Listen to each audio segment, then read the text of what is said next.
Hello, welcome to the show. I'm gonna wait just a minute here to make sure any stragglers are here before I can really get started. So give me just a second.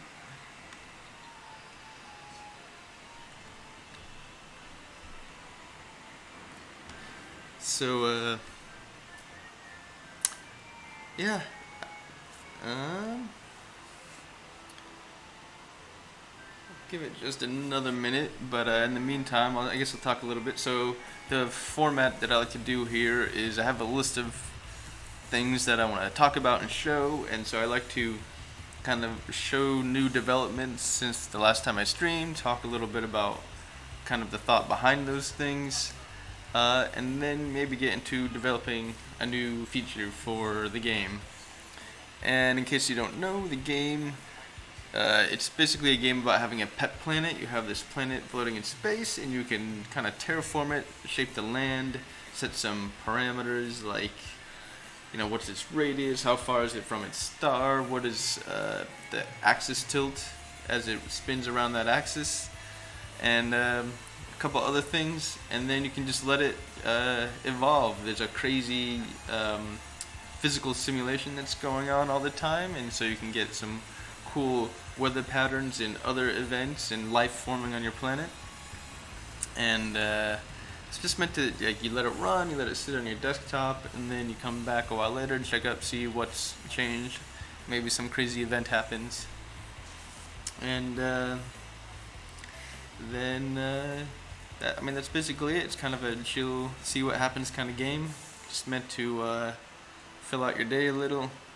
And so I guess I will get started with my little intro video here.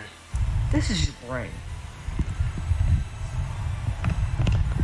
This is your brain on drugs.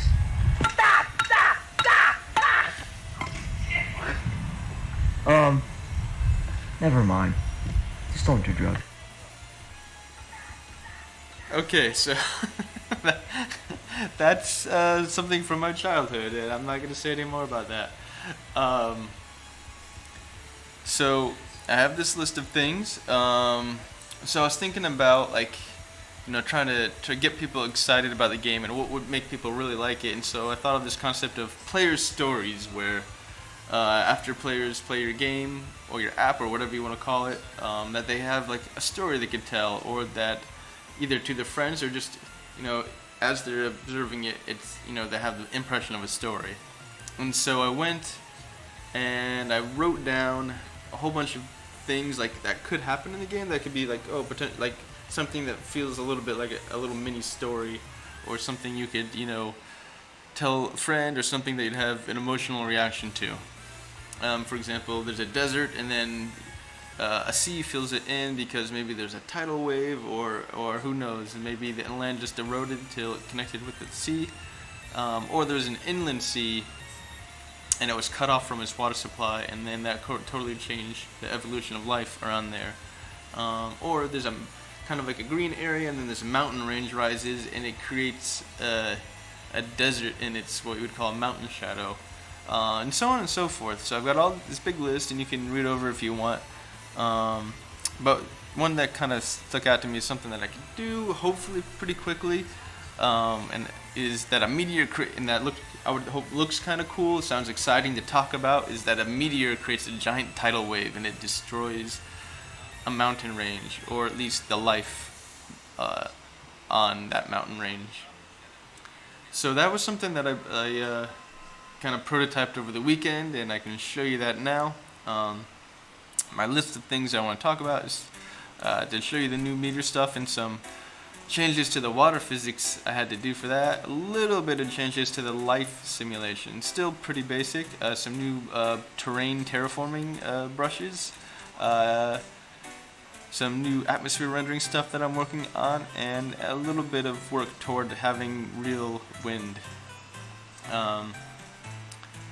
So first, let me show you a little a GIF I made.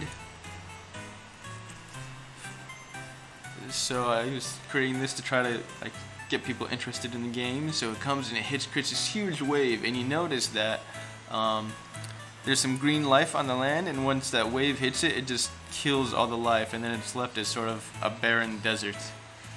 And so it will actually have, you know, an effect on the simulation in your planet. And yeah, so let me show you a little more about that. So we go to Unity, the game is playing, and I can just create some land here, right? Kind of like in that GIF. And we just make it rise up from the sea, and I have just kind of right now kind of hard coded. Hey, there's a meteor that can fly in at a certain point and just splash into the ocean. And I had to do quite a bit of work with the water physics to support that, because it wasn't really like in my original plan to do too much crazy stuff with the water. I just wanted it to sort of fill in where it wouldn't naturally fill in, but not have any crazy like water dynamics like waves or anything, because, you know, we're kind of at a planetary scale is my original thinking. But then I kind of changed my mind just because I thought an event like that would be really cool and get people interested in the game. So you can see that the conditions are right for life to grow here, so things are starting to turn green. But then I can go and I can drop my meteor in, and it's gonna mess everything up. Bam! Ooh, it just wiped out most of the life on this planet. And you can see that wave is still kind of pushing against this mountain, but the mountain slowed it down and kind of stopped it in its tracks a little bit. Let me turn off the atmosphere right here so you can see it a little better. I'm doing a little work on atmosphere rendering, so things are a little wonky at the moment. But yeah, that just messed up almost everything. Then the water is kind of it's empty right here, but eventually that water should come back and fill things in, hopefully. I still need to do some more tweaking on the water physics, because basically what I did was in the simulation, so I have this thing called a compute shader that I used to do all the simulation for all the points. Right now there are 40,000 points around the surface of the planet where I do some simulation. And okay, so the water's coming back in. You can see it slowly filtering back in, creating a nice little sea there. Originally, basically what I had was like, it looked at every kind of point on the surface of the sea has a neighbor, or actually 6 neighbors, because it's all kind of hex based. You know, if you look at the let me show you the wireframe, right? It's kind of doesn't really look hex based here, but if you look at, for example, this point here, this vertex, it has 6 neighbors. So it's all triangles, but the triangles are sort of in like this hex pattern. And any point you pick, you can see that hex pattern around it. And so there's 6 neighbors. And basically it looks at all the neighbors and says like, hey, am I higher than neighbor? Okay, then I'm just gonna flow some water into that neighbor based on that difference. And that was nice because it was very stable. Sometimes when you do water simulations or like spring simulations or other physics things where things are kind of, where basically the amount of force is proportional to sort of the distance between things, it's really easy to make that go out of whack, and things just keep gaining and gaining energy until things explode. And so I went with that approach just because it was very stable. And I wasn't super interested in having a lot of crazy water physics. But then I decided, tried a few different things. I tried to do where like maybe if I just add pressure at a particular point, and then that pressure could push to the surrounding areas. And what I got with that was something that was unexpected at first, but then it made sense once I went and looked at it, was that it was creating these sort of crazy patterns that looked kind of like standing waves. Like if you've ever seen like sand on like a flat surface and they put sound waves through it at the right frequency, then the sand kind of appears to freeze in space as it's bouncing up and down. And the reason for that is, do I still have the Photoshop stuff? Yeah, so first of all, I would follow this, like the wavefront when you did it, just like, I was just basically taking some pressure and distributing an equal amount to each of the neighbors around it that are lower pressure. It would basically, if I was here, I'd push out this way, and then if I was here, you know, and every step of the way it would push out one set of neighbors. And so your wavefront is this hex shape instead of a nice circular shape, which wasn't really great for one thing. And the other is, imagine that, okay, I pushed all the water out this first string, and then I'm looking at this point, and it's gonna want to push to these three neighbors, right? And then you pick a different color, see, maybe yellow. If I look at this point, it's gonna want to push to these three neighbors. And what you'll see is that this guy got a contribution from both of these guys, but this guy and this guy only got one. So basically the stuff right here will end up being twice as high, and that just kind of accelerates over time. And it's all just based on sort of the fact that it's not continuous, it's this sort of discrete grid, and I was kind of evenly distributing amongst all the neighbors.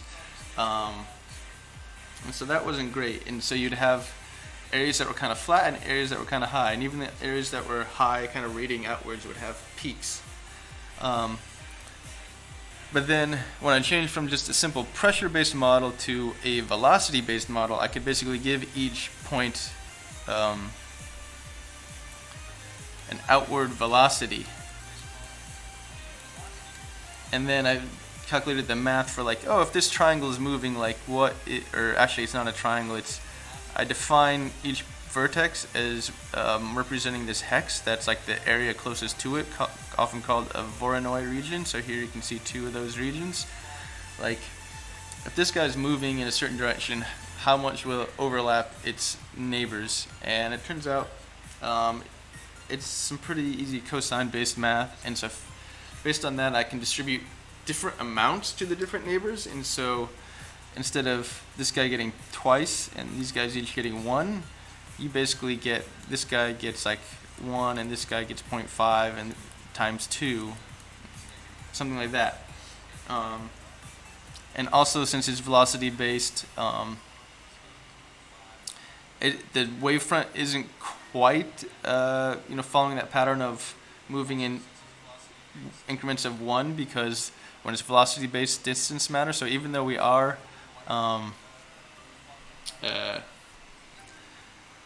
only able to propagate one set of neighbors at a time,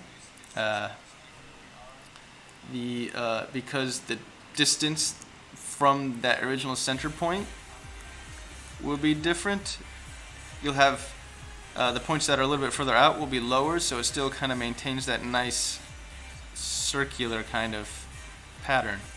And now it looks really messy that I've drawn a bunch of stuff on there, but that's the basic idea. So I did this velocity based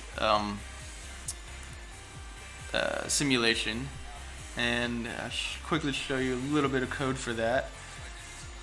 So that's air stuff. Let me find the water. So first there's this water leveling, which is basically the original simulation that I had, but then in addition to that,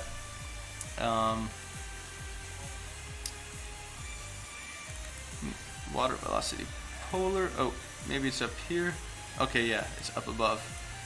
And then once I worked it all out and reworked everything, it ended up being pretty simple, but basically I store for each point a water velocity, and then I compute like how much it would flow into its neighbors, and then I update how much water is going into that neighbor from me and how much he's giving back. And then so I add water to and from neighbors, but then I also adjust my momentum based on the speeds of the water in each of the cells and the relative amount of mass moving with that speed to kind of average it out. And that ends up working pretty well. And so you get a pretty cool little tidal wave. Boom. And I also added this thing where it adds like a white foam kind of look when the speed of the water is high, just to help you see that wavefront a little more. Right now, all the water, I haven't really calculated good sort of lighting vectors for the water, so it looks really smooth and it can be hard to tell like kind of the slope of the water. So adding that foam was like a quick, easy way to do that. So that's all that stuff. The live simulation, you can see that green stuff is kind of coming in here. Before, basically, I had a simpler life simulation. It's still pretty simple, but I'm little by little adding some complexity to it. So basically, before it was like, okay, there's a set of temperature and water, etc. conditions that support life, and if it supports life, we kind of say, oh, it's getting a little greener, and if it doesn't support life, it gets a little less green. But I wanted it to be where like certain conditions would just like more immediately wipe out life like the water. So I have this new thing, update vegetation. Basically says if we're in the ideal conditions, we like slowly gain more life. But if we're outside those conditions, then different conditions can kind of wipe away life at different rates. It's basically how that works. And I created some, so right now if I draw terrain, I can basically add terrain, and it has this sort of fall off pattern from the center of my brush where it has most effect in the middle. But I thought if I wanted, for the meteor stuff, I thought it might be good to have more kind of flat continents and you can see the water wash over it. I didn't end up using that too much, but we can look at an example. And let me turn off, it launches, turn off my atmosphere again and the clouds so we can see it a little better. So I'm going to create some land here with my normal sort of what I call like an add brush, add some land. So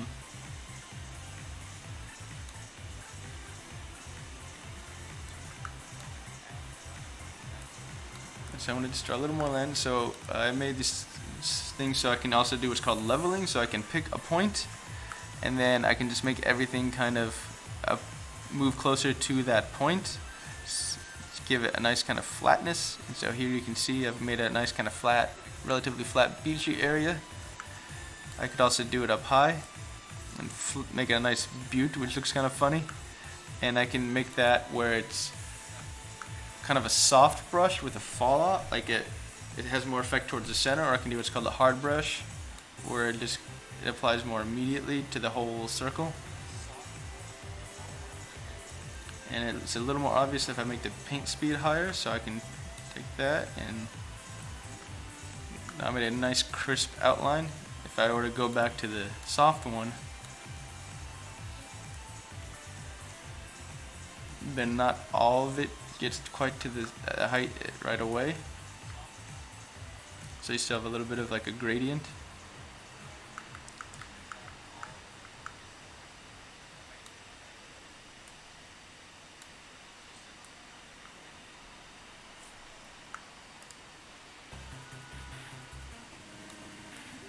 And I wanted to try to smooth that out just a little. And then, whoops. I want to make this paint speed a little lower. I just want to depress that land a little bit. Okay, so there's my continent. And then let me just hit it with a meteor. Bam! And that has really wrecked everything. And I still have some work to do on that water simulation to really make it interact with the land a little better. In fact, I think I was playing with that. Looks like I disabled some of the land interaction stuff for some reason. So I'm going to bring some water back in here quickly by lowering my land. And this is going to be probably a smaller wave just because there's less water there to begin with. Boom. And you can see that land now stopped it. That mountain there kind of stopped it. So that's kind of what I'm working on. There's still some more work to do there. So if life stagnates, you're gonna open all the disease and wipe them out. I'm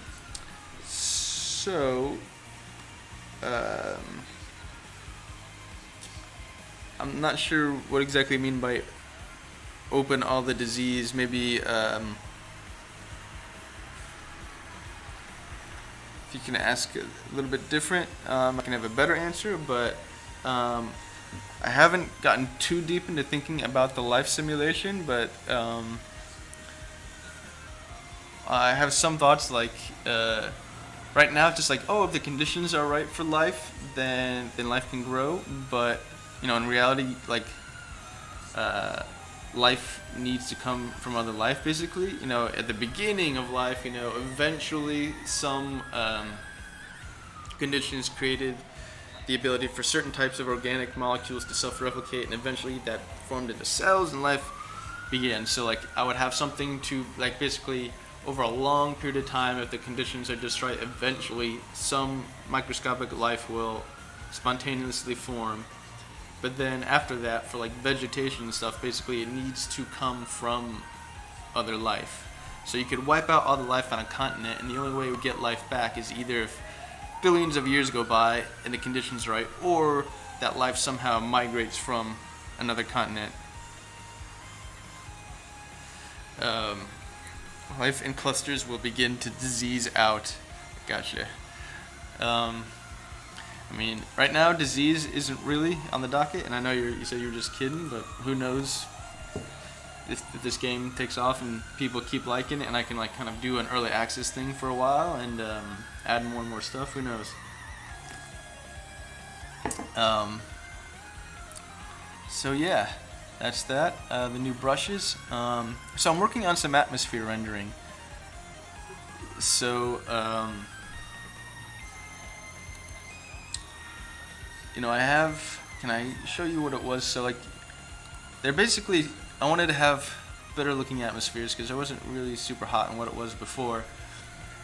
And so I'm starting to get somewhere where like you can see like, if you've ever looked up at the sky and like say you're out in like a desert or something, or at least something with where there's a lot of high stuff around you, it's easier to see. But like if you look straight up, the air looks bluer but also darker, and then if you look toward the horizon, it goes to a more whitish color. And so there are a couple of reasons for that. When you render atmospheres, usually there are kind of two main what are called scattering phenomenon that people like to simulate. And scattering is basically as light passes through, it bounces off particles in the air and goes in different directions and eventually makes it to your eye.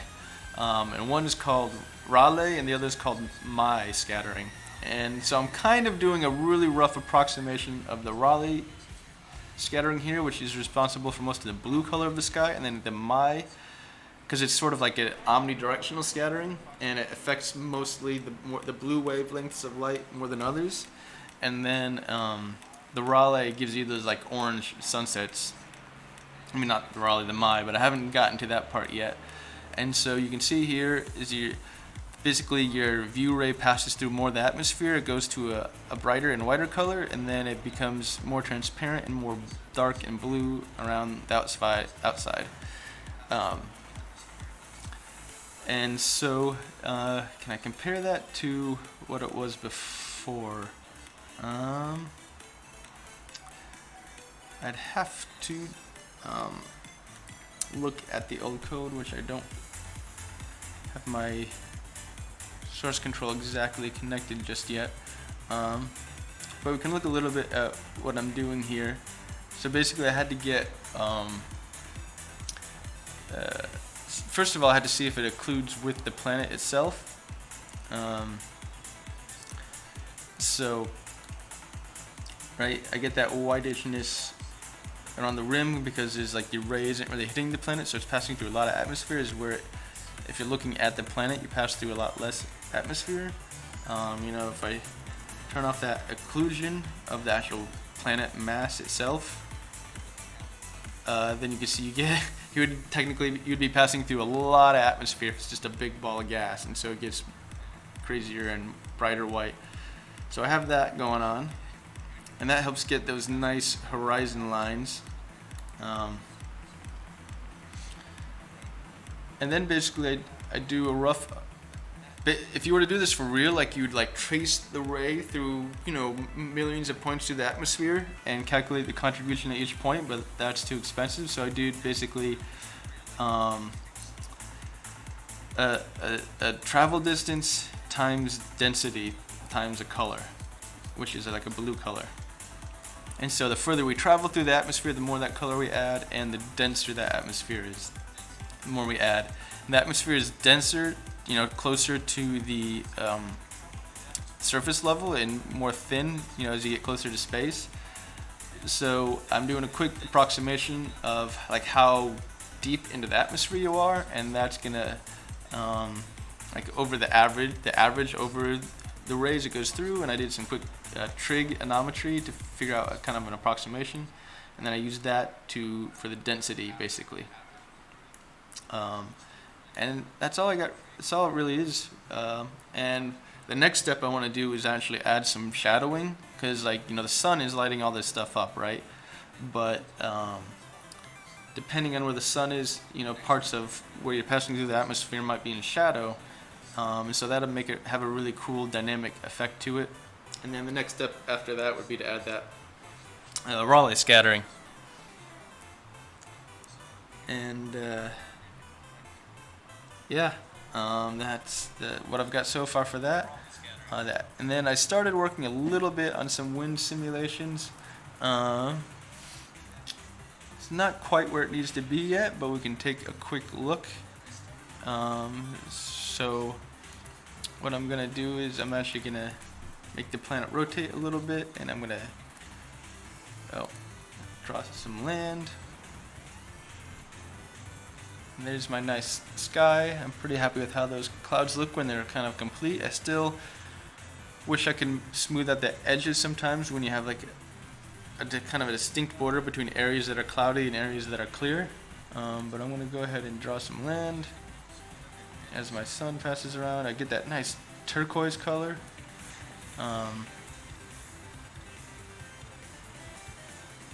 In the kind of shallow areas. And it looks like maybe the atmosphere rendering is adding to that effect, or taking away from it, or just the sun lighting on the surface. So what was I looking at? Yes, the wind. So basically we have some air pressure calculations, which I can show you by showing the air pressure visualization. So we can see there's kind of some high pressure around this island, probably just because there's a lot of moisture in the air.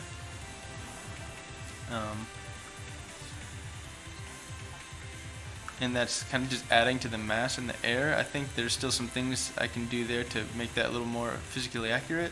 And then from that, we can look at the wind vectors. I haven't looked at this in a couple of days, so hopefully it's still working properly. What am I looking at? So wind velocity. So yeah, you can see the wind is kind of blowing away from this high pressure area. It's pretty slow though right now. I need to go in and tweak like the actual scale of the wind, but it's generally blowing from this high pressure area. Although this one right here is a little confusing, where it looks like it's blowing from low pressure to high pressure. So I'm not quite sure about that one. I'm just gonna throw a little heat in here.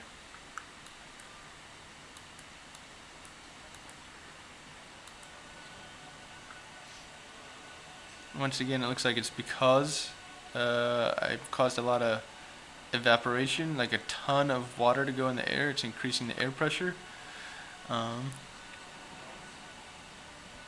But it looks like I have some work to do on these pressure calculations. Oh, also the pressure changes. Probably what it is just the pressure changes the wind just very slowly over time. So as I change things, it won't immediately take effect.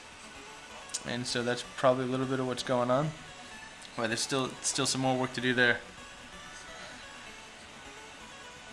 Fewer comfortable passing through a big ball of gas. Maybe you'd be surprised.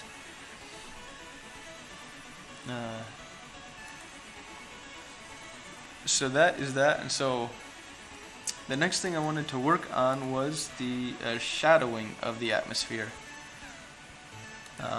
Right, so we've got the atmosphere there, and the sun is in a particular direction. And basically what I worked out is, let's go back to Photoshop and do a new one. Do a new image so I can draw this out with my elite drawing skills. That's kind of crappy. So I have a new layer here, and so let's use blue for the Earth. Okay, imagine we've got the Earth right here, right?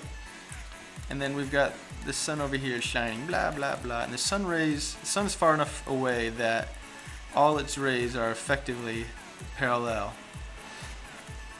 And so that means that the Earth casts a shadow, and the shape of that shadow is actually a cylinder.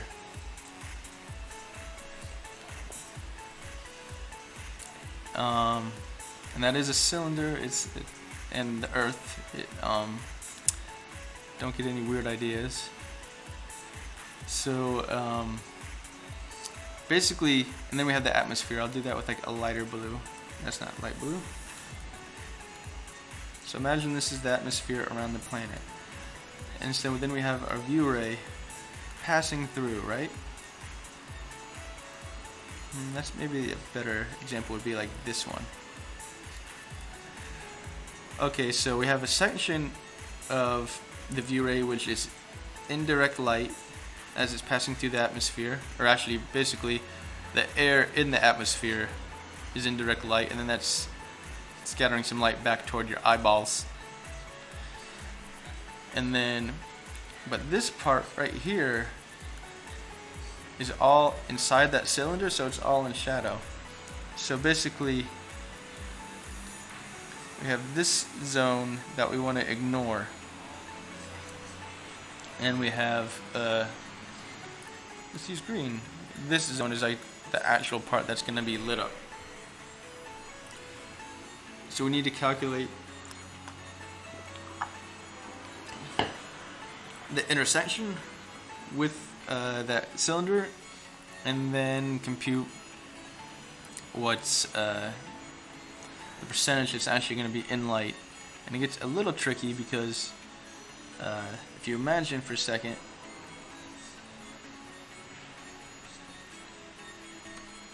that, let me draw this atmosphere a little bigger. That's not the color I wanted. That's the color I wanted. And that's just exaggerated so it can work with my drawing here. So we have our view ray, and it's passing through like this, right?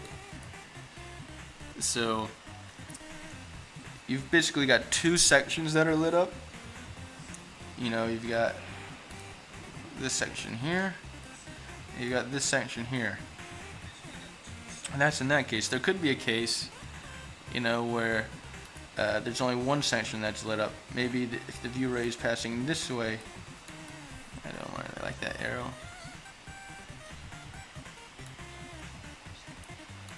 Then it's only kind of this tail end that you're gonna see. And likewise, you could have it going this way, and it's only this first part that's really going to receive any lighting from the sun. So you have these sort of three cases, and the first part of figuring out those cases is to figure out where your ray is inside that cylinder and where the ray is outside that cylinder.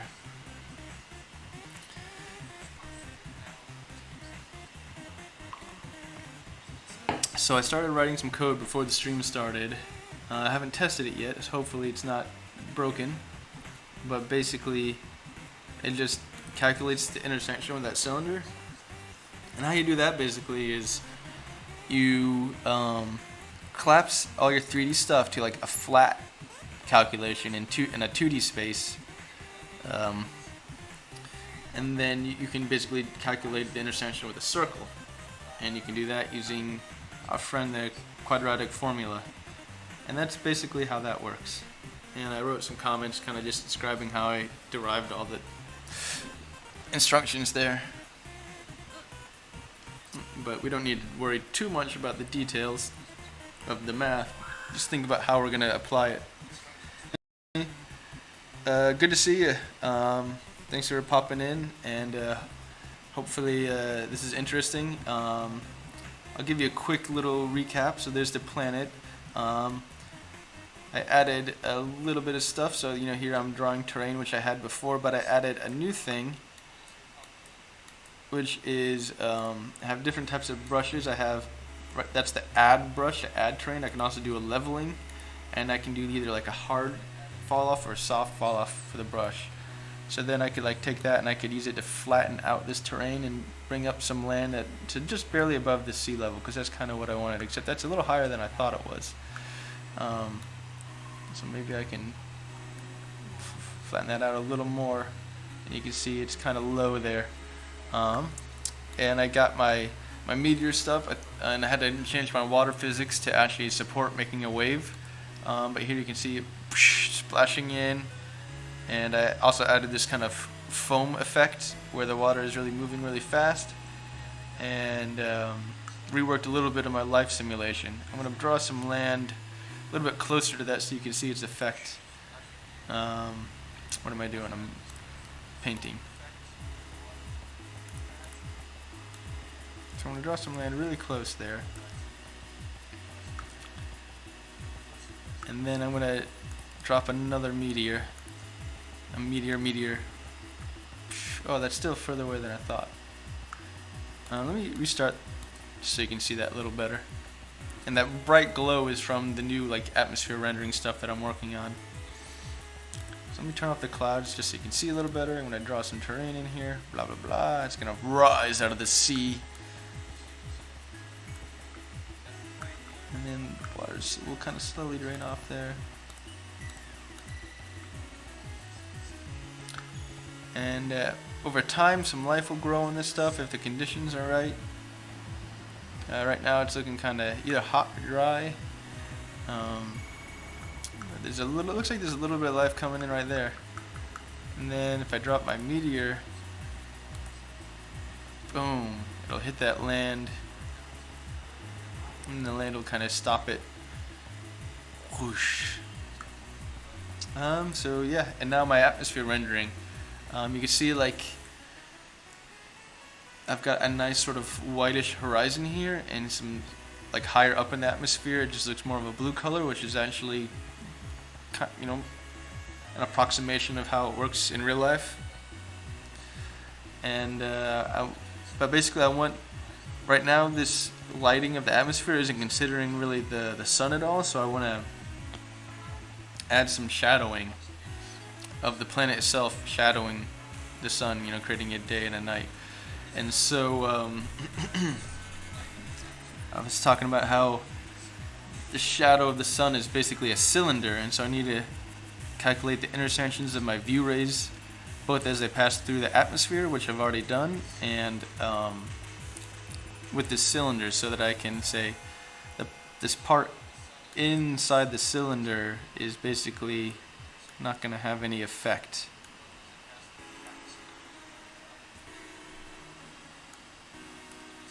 And only the green parts that are in the atmosphere but not in the shadow will kind of contribute light. And there are kind of three cases, or maybe more. You're going to have basically an intro part that's in light, and then the rest is shadow. Or you can have an outro part that's in light and the rest is shadow, or a little bit of both. Or none. You could have no light at all. And so I need to calculate when those rays intersect the cylinder, which I've already written a little code, untested code to intersect with the cylinder.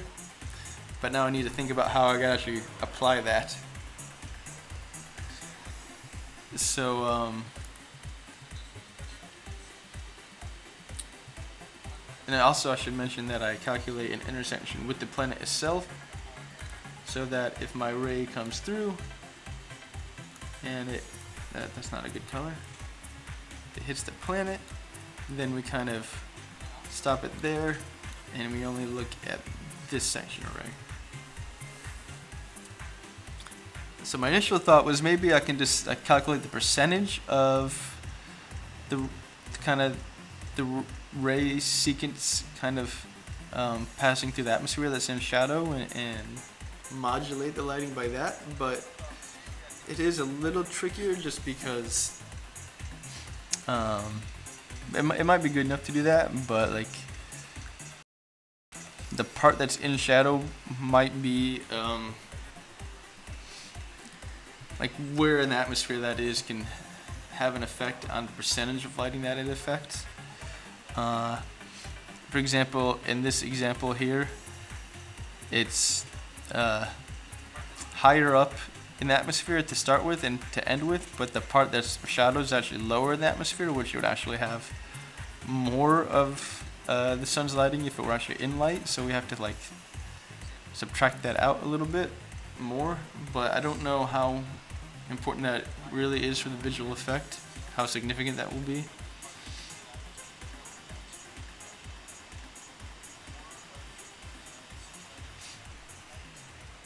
And I also have to think about the fact that let me get rid of some or do a new layer, and I'm gonna draw my planet again. I should have done my arrows in a different layer to begin with.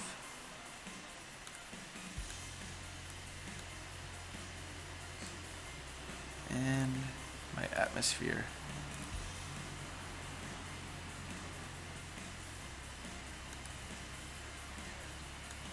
So there's my atmosphere. Kind of crappy. Let me just start from scratch here. Okay, so there's a nice little planet with a nice little atmosphere. Beautiful atmosphere, beautiful.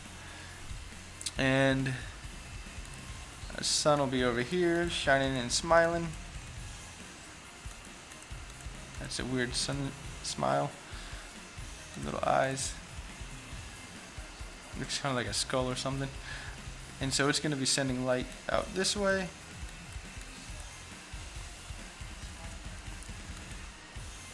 And just drawing this helps me think about it too. So there's my shadow zone.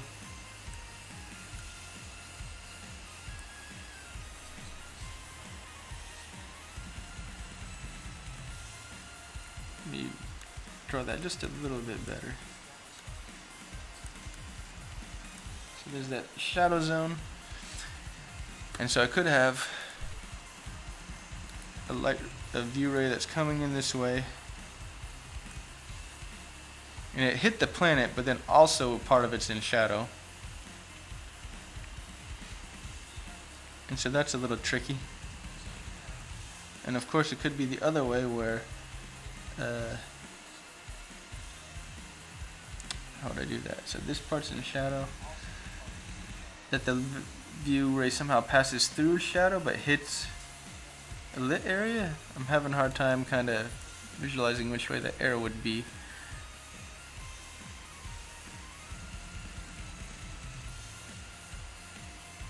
I mean, it could just originate in the shadow and it wouldn't hit the planet, but it would pass through some atmosphere. And I just realized those arrows are the wrong color. Give me my purple.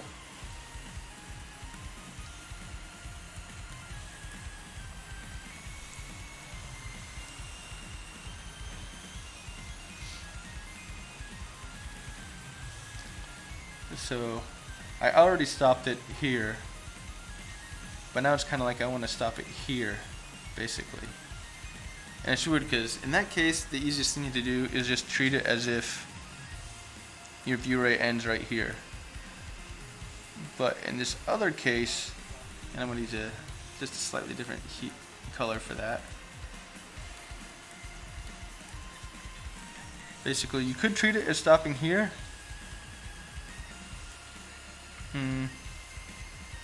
But then you'd have to treat it as starting here again, or you could just say, okay, a certain percentage of this ray is shadowed and just multiply everything down based on that percentage.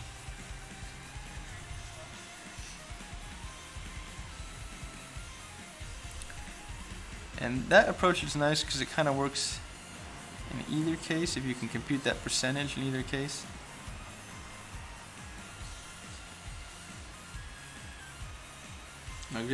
Basically, what's the distance between these 2 points as a percentage of the total distance?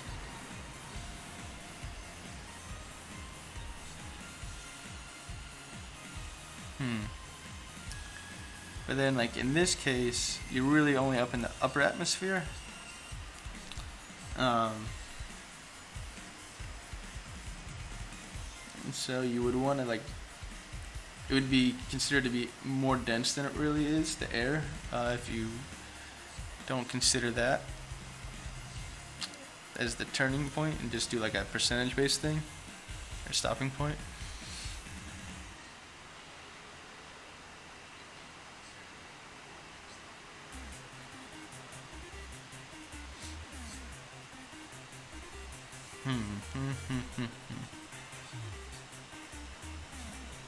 So I could split it into like two halves and calculate both halves independently.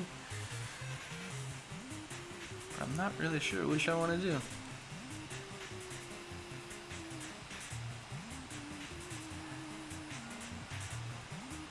Probably the easiest thing is just to do the percentage shadowing for now, and if it doesn't look good enough, I can try something else later. I just want to think about it for just a minute.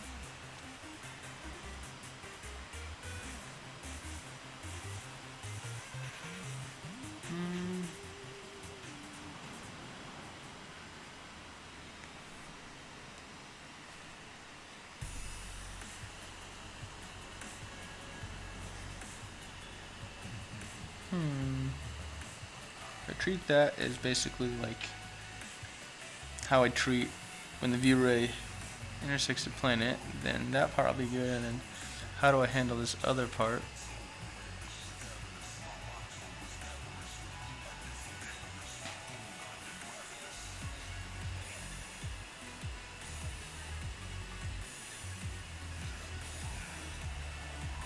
I kind of want to do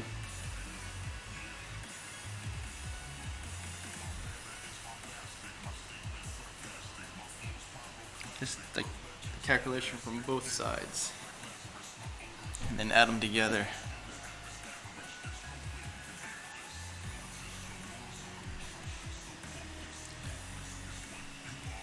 And then the average height or average depth could just be the average of the two.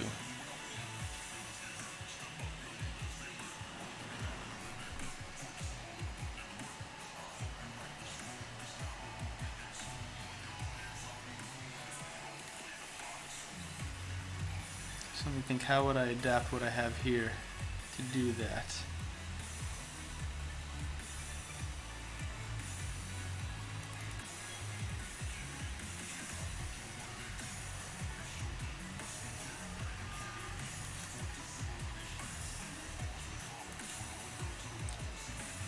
So right now I have the travel distance is the unincluded distance.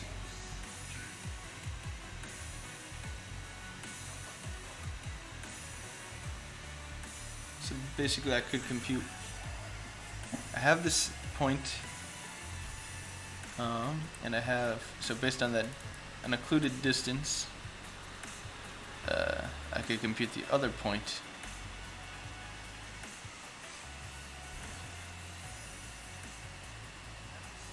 And then the center point by default, like these 2 points by default would be just the halfway point, and then I can move them based on the shadowing, the intersection with the cylinder.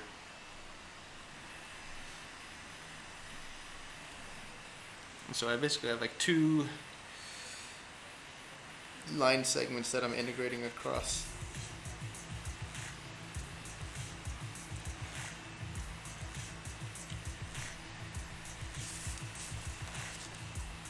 And so I have to divide stuff up to do that. But the tricky thing is I'm doing stuff in kind of different coordinate spaces because I've got like unity world space. But in unity world space, I'm saying a unit of 1 is equal to the radius of the Earth, which is a really huge number. So I have to be careful in how I do this to make sure I'm doing math with the correct scales. Like this is in like that Earth scale space.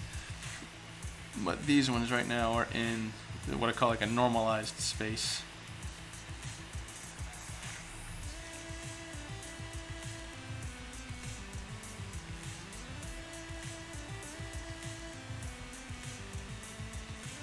But I think what I would like to do is do everything in that normalized space until the very end if I can.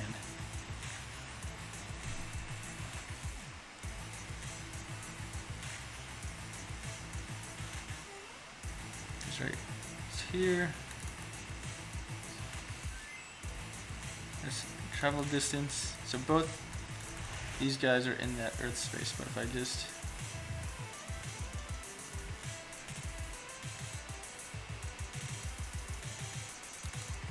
make everything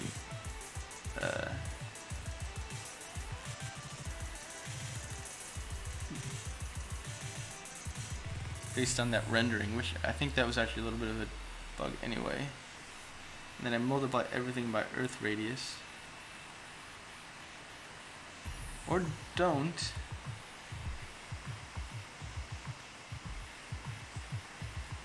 Because I'm dividing by Earth radius here. So if I make everything just sort of relative to that, and changed a little bit, I think. So I did something not quite right. Or I fixed because I have this other additional weird thing where I have like a sense of the physical height of this atmosphere, but then I exaggerate it for rendering purposes. So I have to consider those two things as well. But I want, for the purposes of like calculating how far the ray is passing through the atmosphere, I want it to be based more on that exaggerated rendering size as opposed to the real physical size.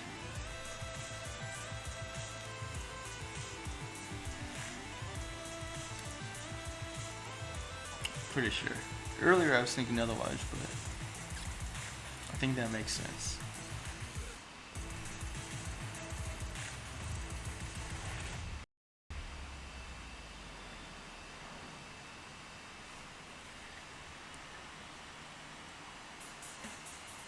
So there's my atmosphere. I kind of want to make it a little softer edge, which is just sort of like a little tweak in the alpha here.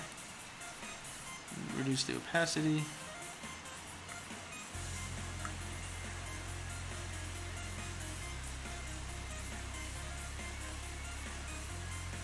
Yeah.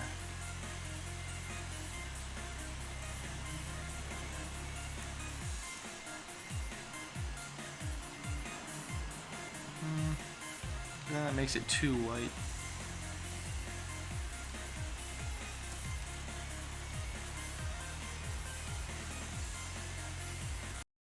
Turn off the simulation here for a second because it's annoying me.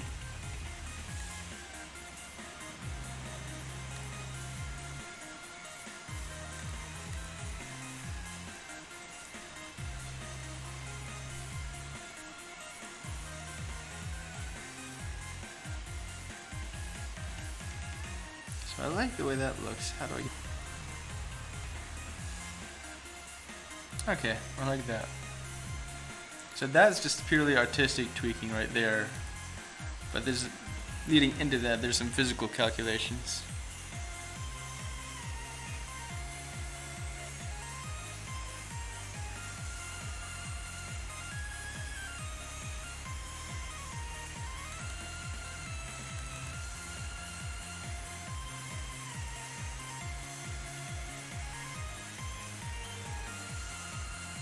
So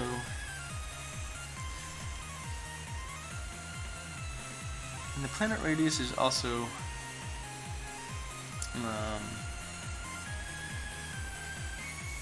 right now it's always, the model is always 1 radius, but then, you know, if I want to support different sized planets, basically I'll apply a scale to the model, but the data in the vertex buffer will still be the same.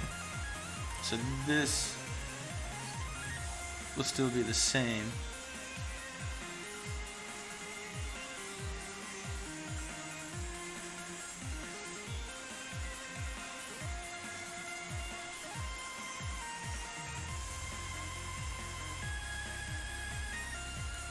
This all happens in model space.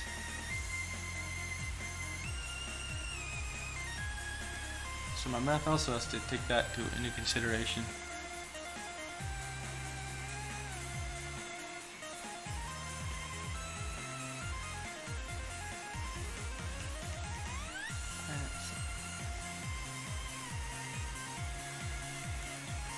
So I can do like a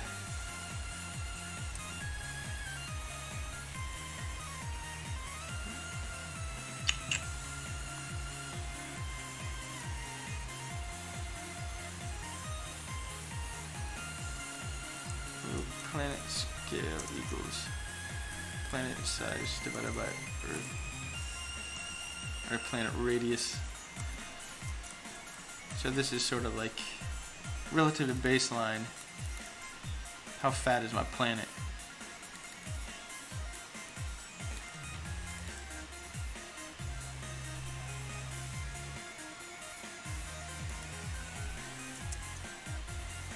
Which is basically just going to multiply up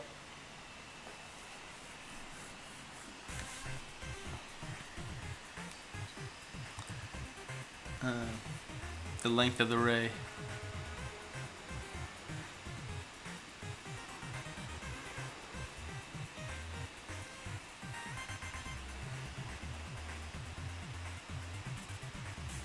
But then that's interesting because, yeah. So we're trying to get some shadowing on our atmosphere here based on the sun direction.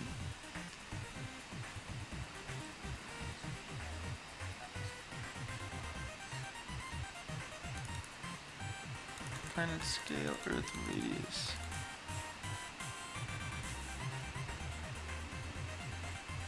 And this is in Unity world space, so basically that's all good if I consider world space to have one unit is one Earth radius. And then this calculation is also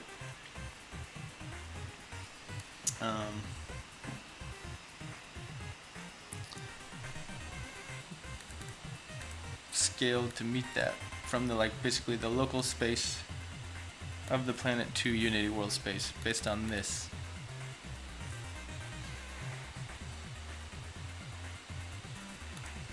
Which right now will do nothing because the planet scale is 1.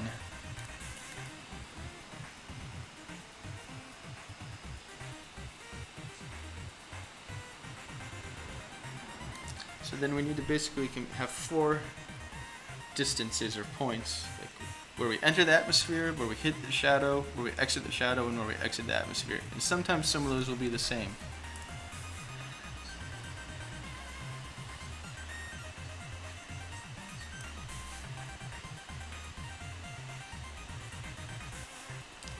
So, 3 enter atmo pause equals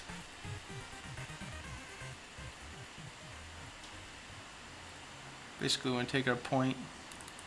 So we want a lot of we have our view vector in world space. We have our world normal. We're doing a lot of calculations in world space, so I'm kind of tempted to stay there.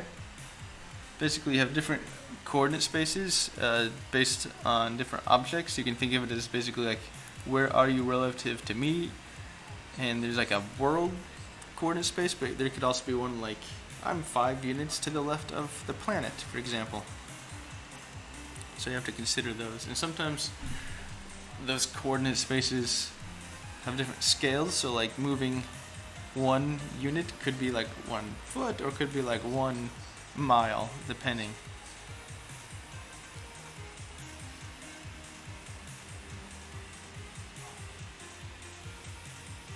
So I'm trying to decide, do I want to do this in the local space of the model?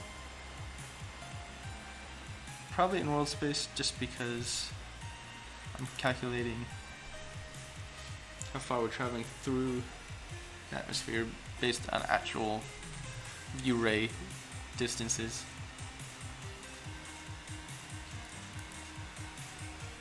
So we have our vertex position of the atmosphere, so that's where we're going to enter the atmosphere, but that's in the local space, so I need to transform it. And so there's like a Unity object to world or something like that. Yes. Wait, do I have the world? I already have a world position. Ha.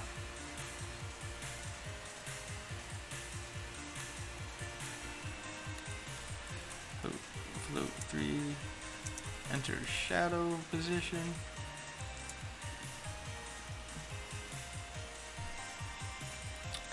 We don't know that really yet.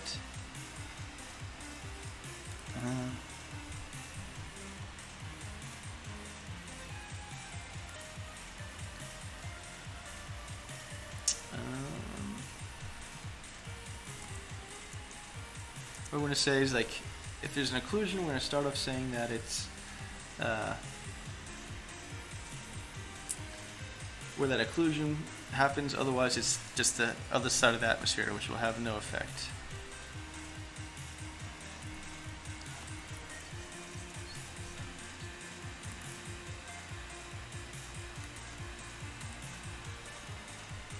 Times the view vec, because the view vector is the ray that's traveling through the atmosphere.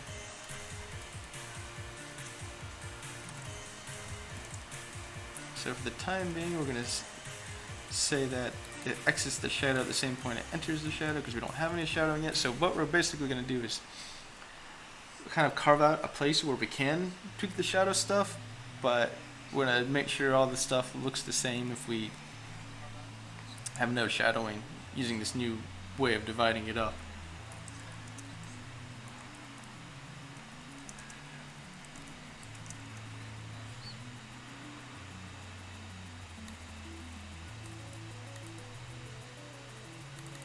I guess these are all the same up to this point. So we have basically two. Actually, what I'm going to do is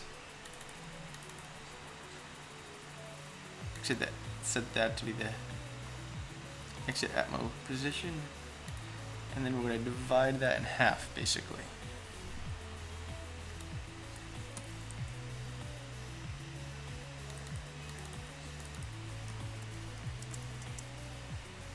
So this will change things a little bit, just because before I had just like one average density, and now I'll have two. Possibly, unless I keep it the same.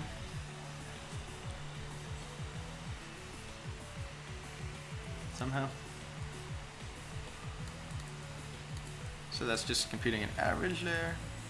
And that's the enter shadow position. So I'm not actually doing anything with these yet, so it should just compile but not actually do anything. And for shits and giggles, let's throw a meteor in there. Or let's say I already did the meteor. Let's do another one. Okay.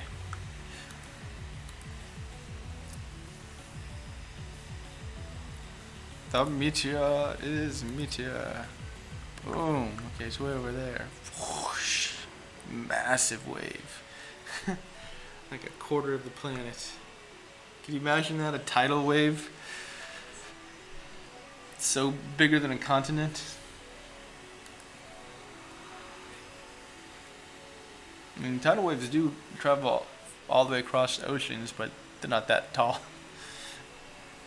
compared to what's going on here, and they don't move that fast.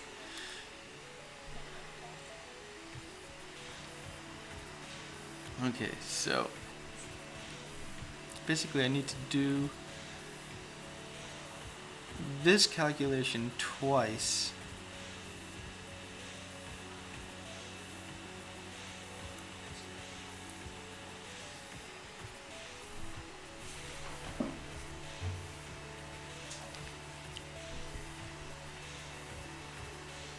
Using this stuff. So I don't think I really need any of these like physical height, actual physical radius stuff at all. At some point, if I want to think about like computing more accurately like the atmosphere densities, that might come into play, but for now I don't think I need that at all. Let's get physical, physical. We're not getting physical, physical.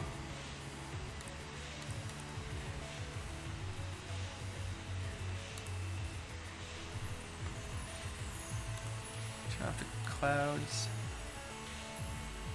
Stop my planet from spinning. So this would be really cool because once it works, like parts that are like really all in shadow, you just see like space through them.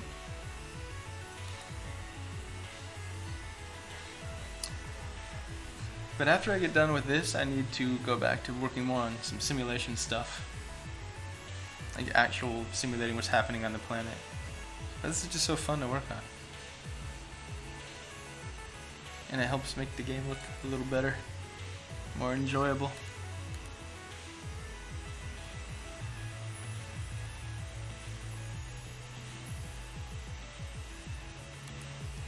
So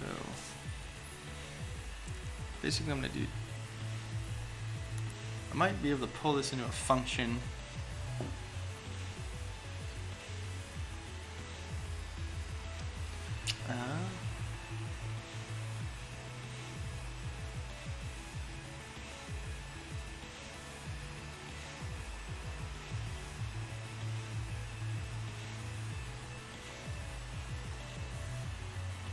So I was doing some trigonometry earlier to kind of figure out like the an approximation to the average depth within the atmosphere, but I don't think I need that anymore. I think I can just do here's my Earth, here's my Earth, and then got my atmosphere.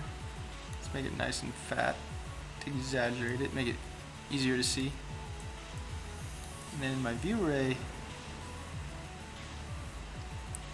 previously what I was doing is I was saying, okay, I can do some trig to figure out this distance, and I know this distance, so I average them to get the average distance.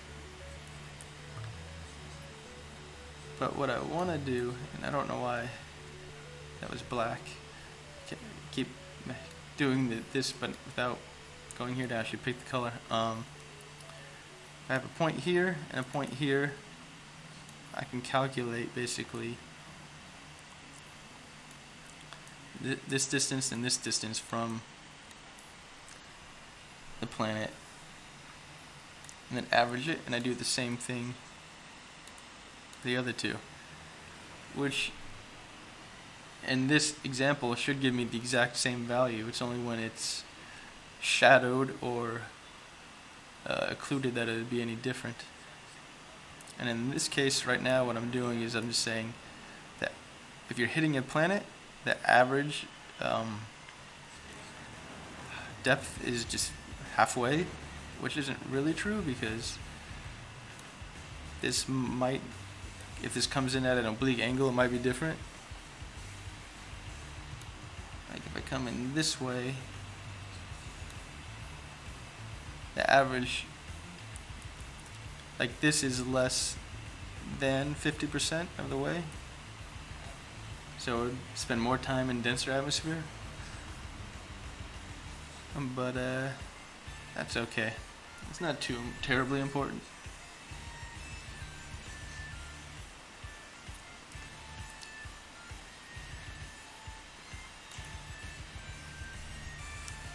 So I'm going to average between the enter and the exit, or the enter atmo position. Float height 1 equals mine, and this is in world space, so I need to subtract out the center of the object. The object hold pos equals basically the same thing, except I pass in all zeros.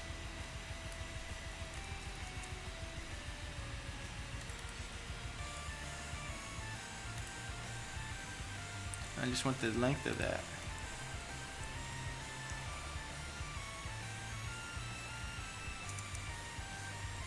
But we know the object's Actually, minus planet scale. Like, how high is the planet? Because this would be from the center of the planet, and we have to subtract out like the solid planet's radius.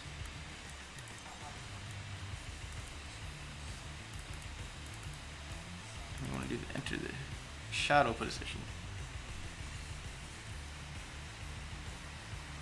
So that's the height. But we have to basically do, we want to compute the depth, which is kind of opposite the height. So I can see right here what I did was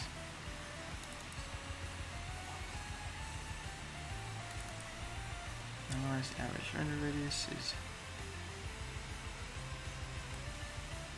it takes magnitude. And I'm going to multiply this stuff by planet scale, because I think I need to do that.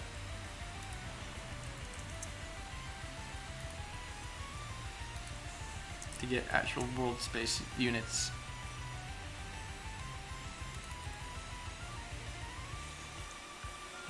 Which means I don't need to multiply it here because I've already got this.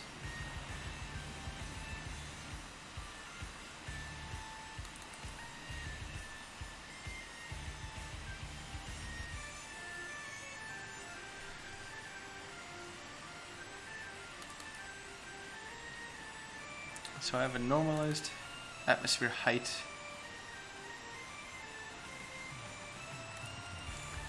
So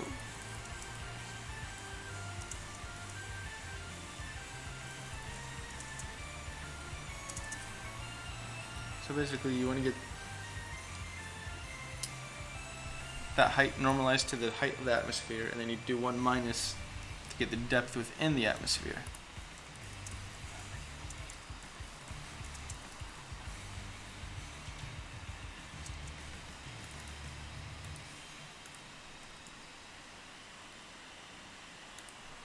And I just, to avoid dividing by zeros, I do that.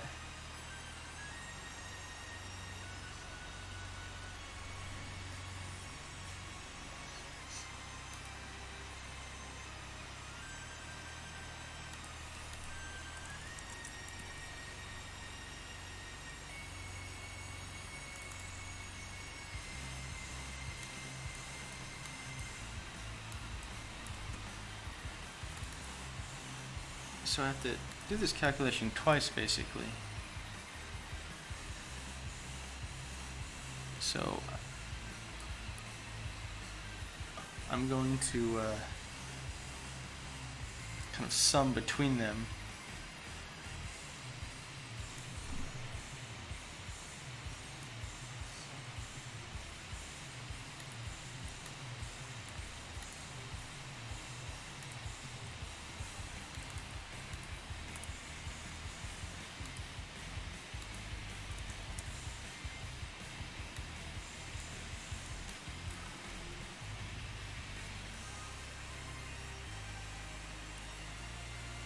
I should have these 2 points right.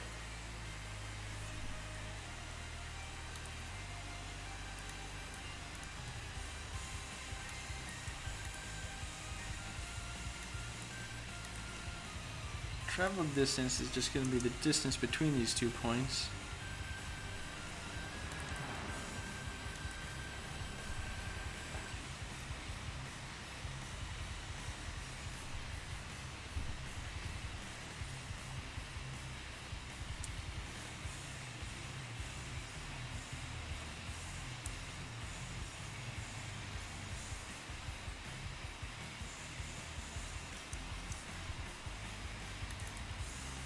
What am I doing?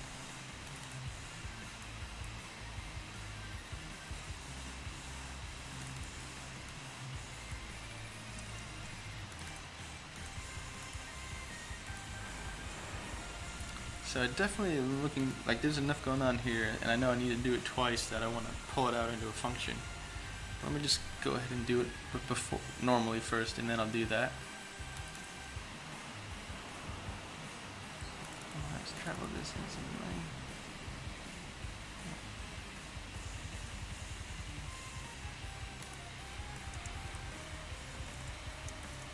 Just get the average of the two depths.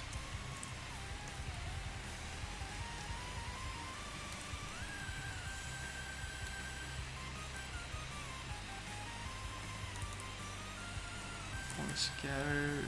So this is what I'm calling that, like so-called Rayleigh scattering. I'm just calling it uniform scattered light.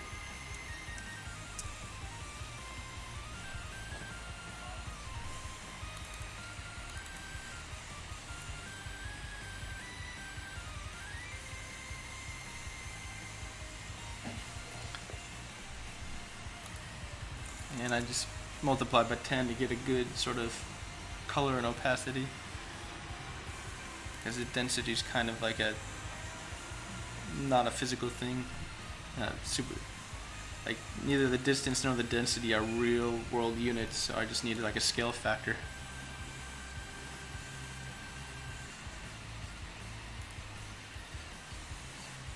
Is that all it is? You get the height, you get the distance that I'm going, and then I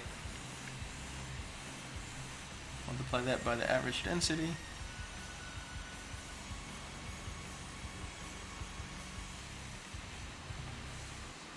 That seems right.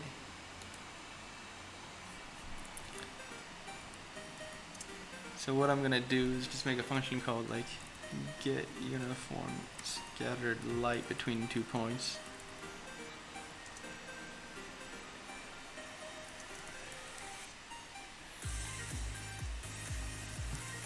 So planet scale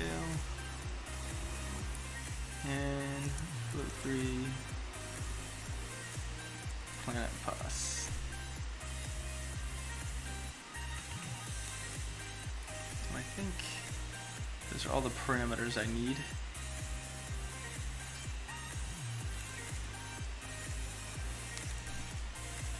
P1 minus planet pass. P2 minus planet pass. Oh, and the normal and atmosphere height.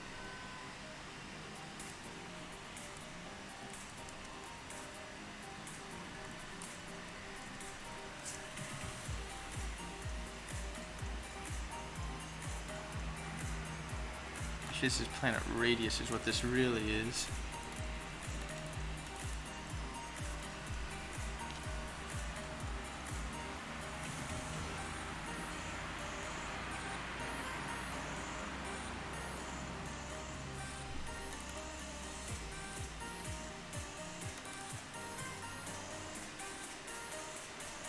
And so I think,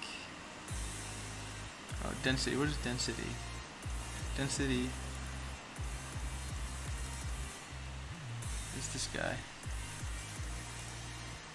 This is just a random color.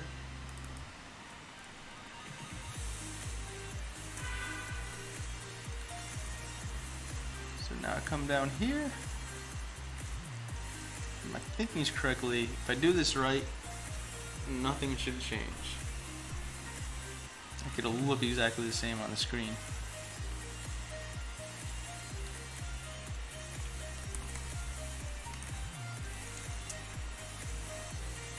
I have to look at my parameters again.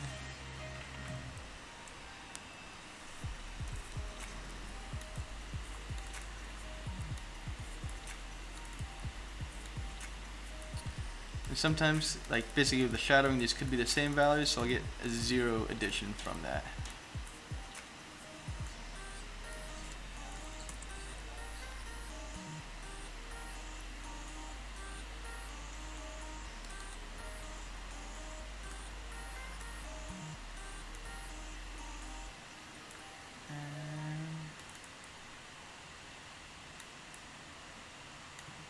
I kind of just want to call that planet pause.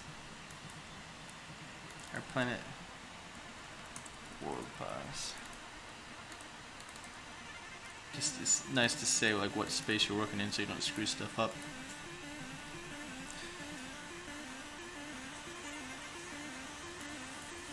Okie dokie, so and I just do it for the next two.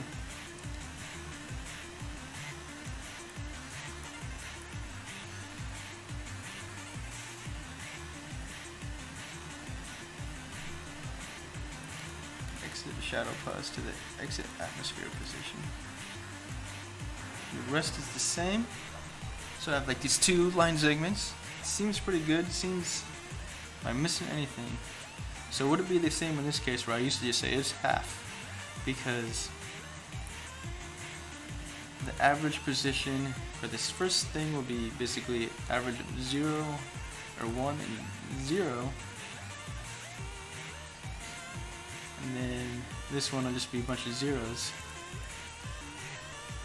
Because this length will be 0.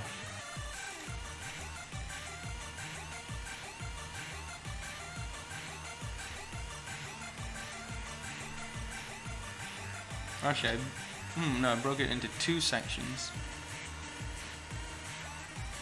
So I'll have one where the average depth is 0.75 and one where the average depth is 0.25, but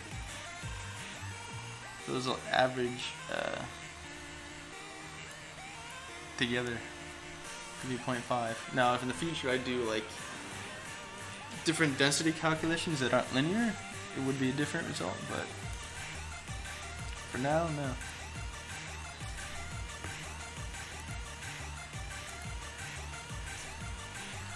So I'm going to comment out the old code.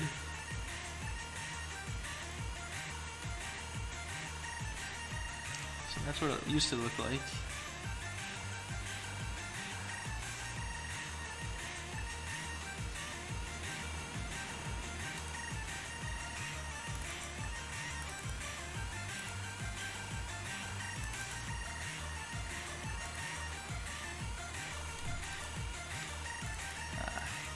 That's why.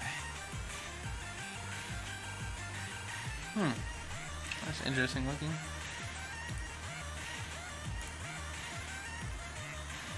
It's interesting that it seems brighter on this side for some reason. It's probably just because I need to make this not a surface shader because it's getting lighting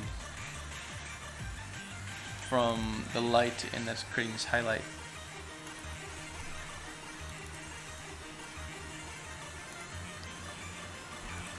But I should be able to just rename the old code. Hopefully I didn't break it that.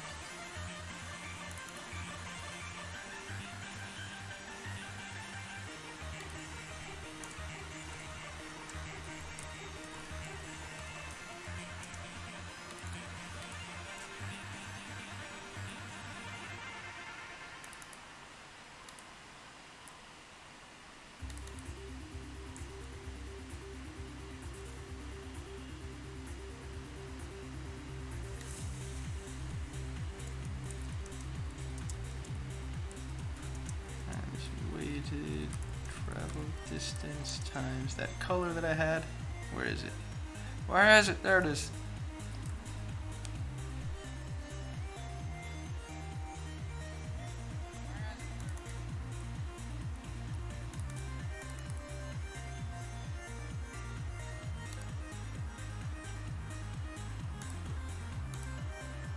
Okay, so that's the old stuff.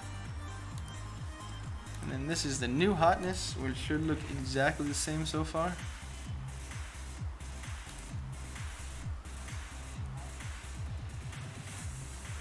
It does not.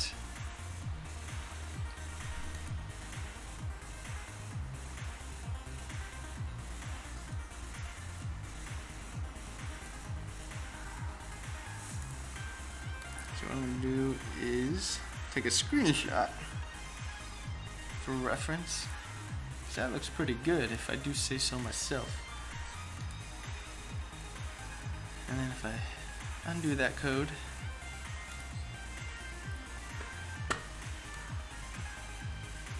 as weird as this one seems to have more effect from the lighting. This one has a nicer rim to it. I'm trying to think what was different.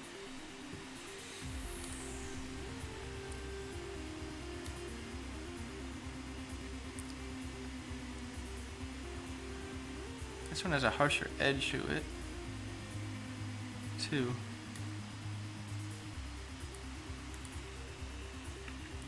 So if we ignore this case right here, which is just kind of in the center of the planet, not the ringing, like the atmosphere that rings the outside. If we just get this.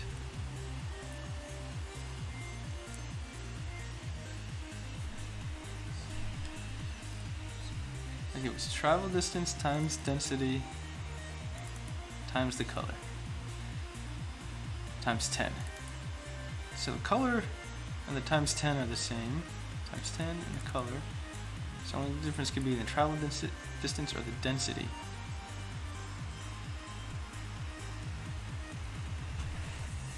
So what I could do is try to like set those to constant values and see if they look different between the two and isolate which one's actually different. It's probably the density, is my guess.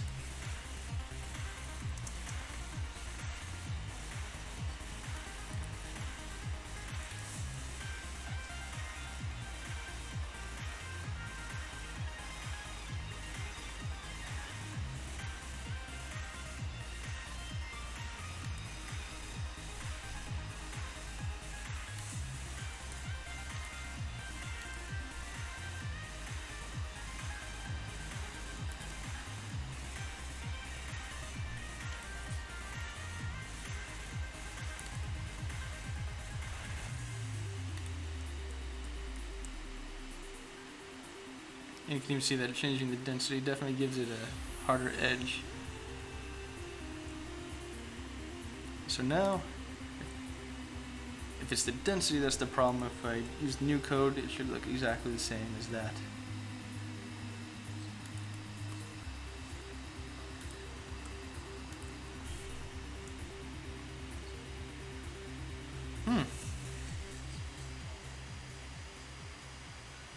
Something's different with the travel distance. Unincluded travel distance through atmosphere. So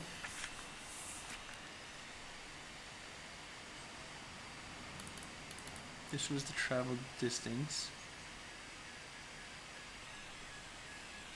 And I was just doing basically distance times density, straight multiplication.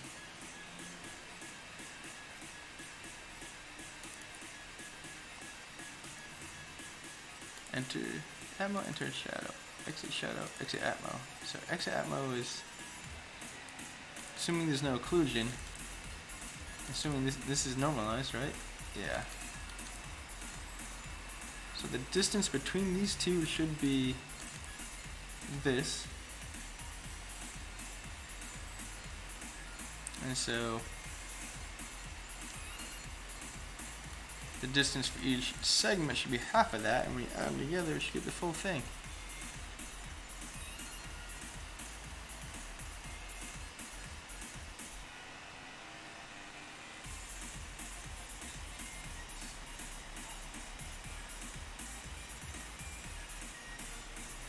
And as a test, I could also just set travel distance to a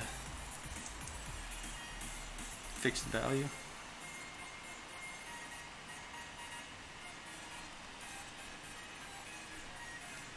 Actually, in this case, it would be half what the other one is. So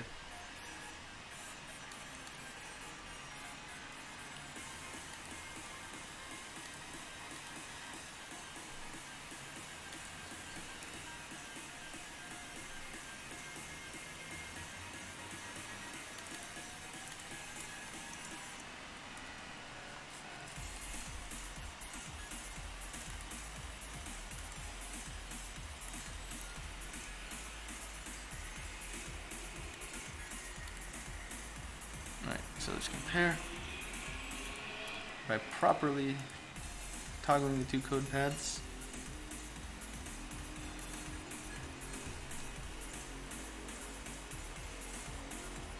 Okay, so that's good. So how the heck could that be different?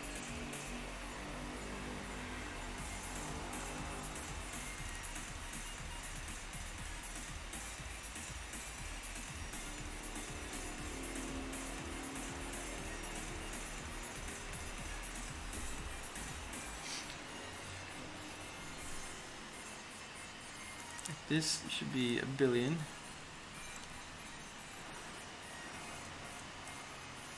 Not literally a billion, but too large of a number to matter.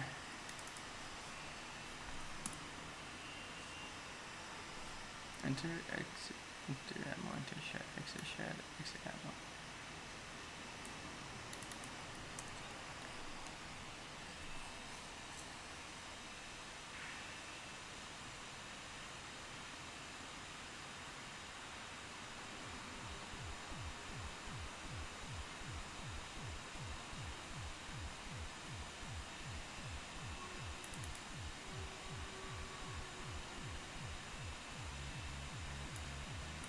I don't understand how that could possibly be different.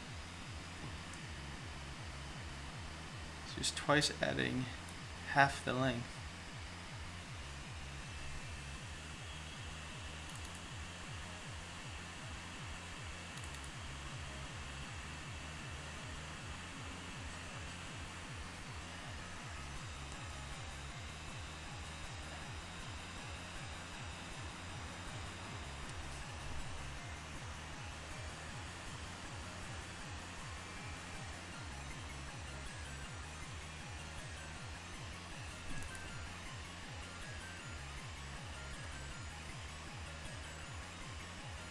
What's weird is it's not symmetric on the two halves of the planet. Like that's pretty even. Even if you do like something smaller.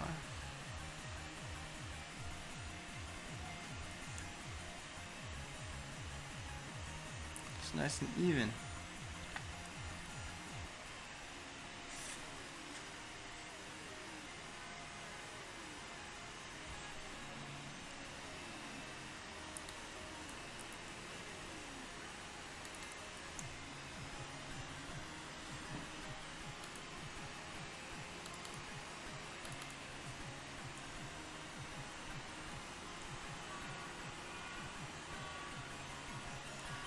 I was expecting that only affected this section. So what the heck is wrong with my thinking here? Why would it be different between the two sides?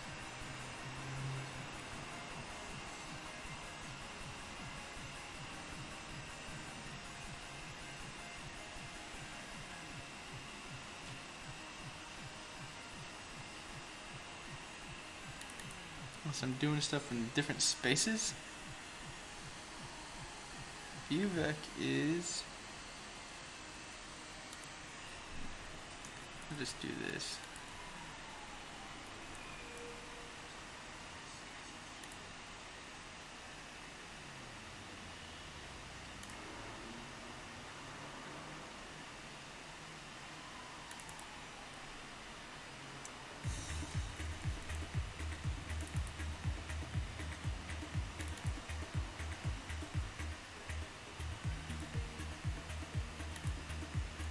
Doesn't really do anything, but just helps my sanity.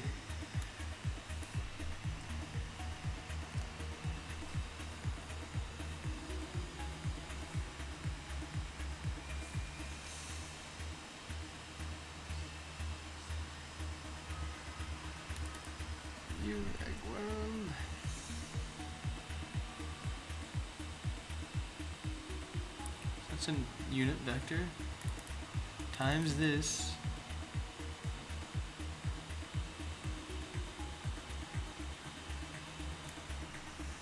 I'm gonna do a test here and just say like I'm adding in the length too. Telling you this is the length.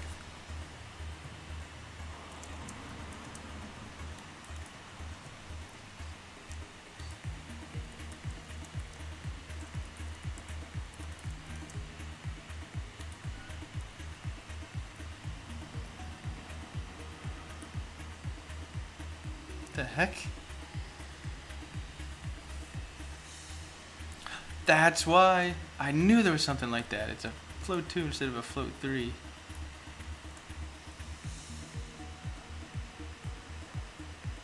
I just was looking below, not up here.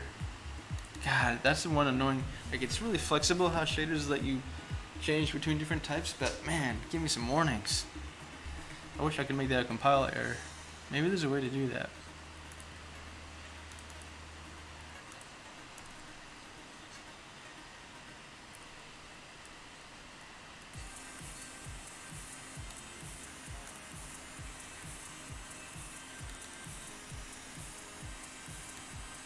Stupid typos. Gosh. Okay, perfect. Now the real test is unleashing the density. Actually, that's not the real test. First, let me make sure that these match. And they don't. Oh. Because I did that.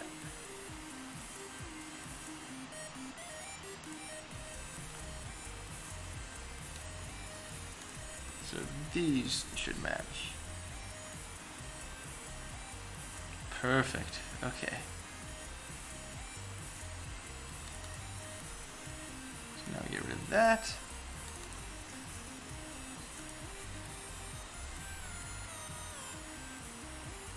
That looks pretty like what I expect.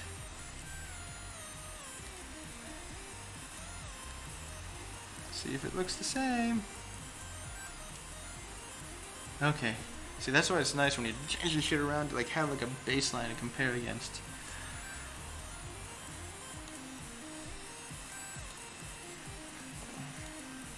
So now I can go ahead full steam with the new stuff.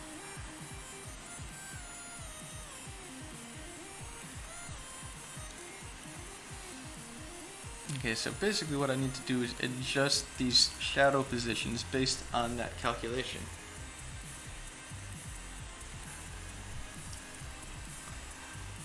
Cylinder.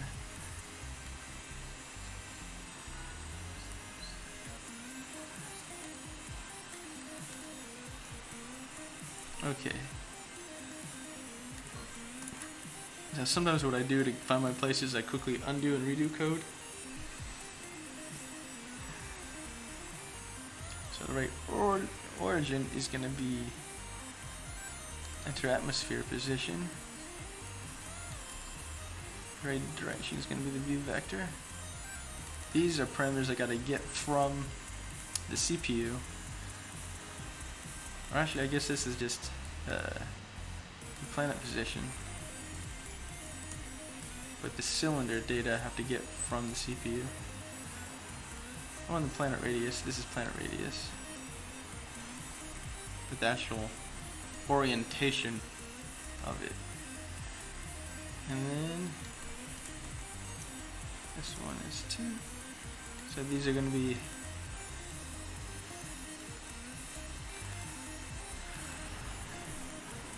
it's like sort of time coordinates at which the view vector hits that shadow.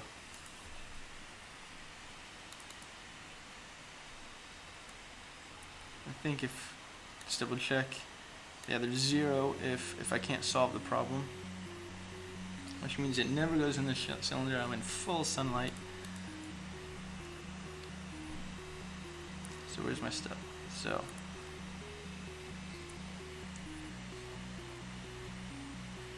and this is pretty easy actually. I just do an interpolation. Enter shad pos equals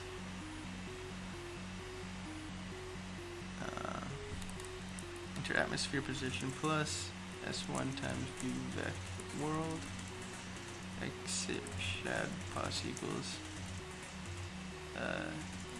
atmosphere plus S2 times view vec world.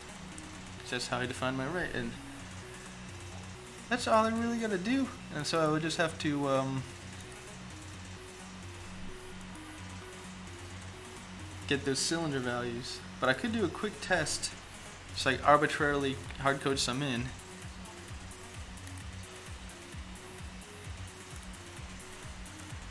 Put 3 cylinder sun shadow right equal. So basically I have one light in the scene. In the future maybe I got more, but I have one. And for the time being, I think in Unity you can get like the Unity light position. Ultimately I want to pass that in from the CPU. let me look here. And one nice thing about working with Unity is so many people use it, you can always find values. The thing is, I don't want the position, I want the direction. So I'm just going to pick some values for the time being.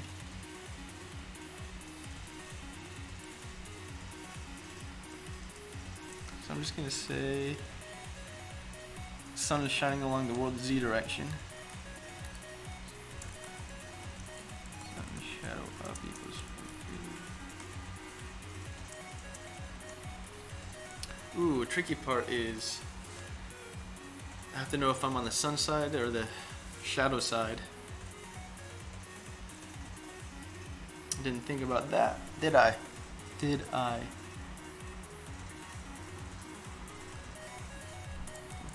Sun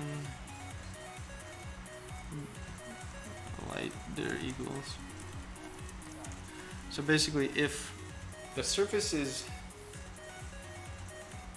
normal, it's pointing toward the sun, then we know it's in the light.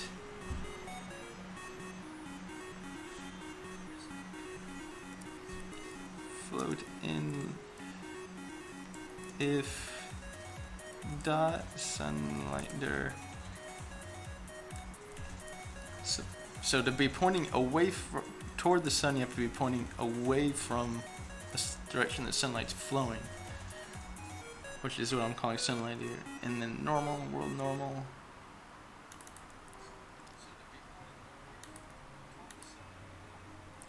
If that's greater than 0, then I'm on the shadowy side, so I need to do this stuff.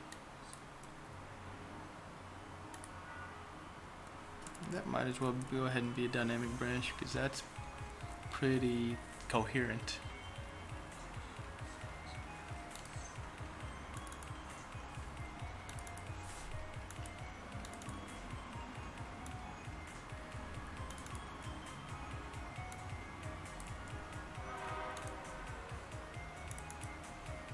Do I not have a planet position world? Planet world pause. Let me change that.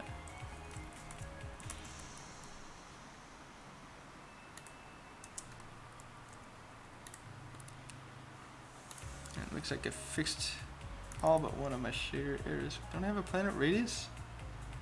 I guess it's planet scale.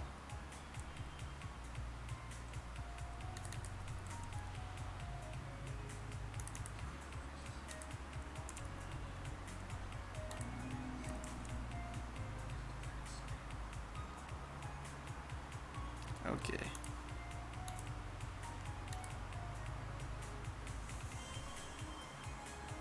This doesn't seem to be doing anything, does it, so far? Oh.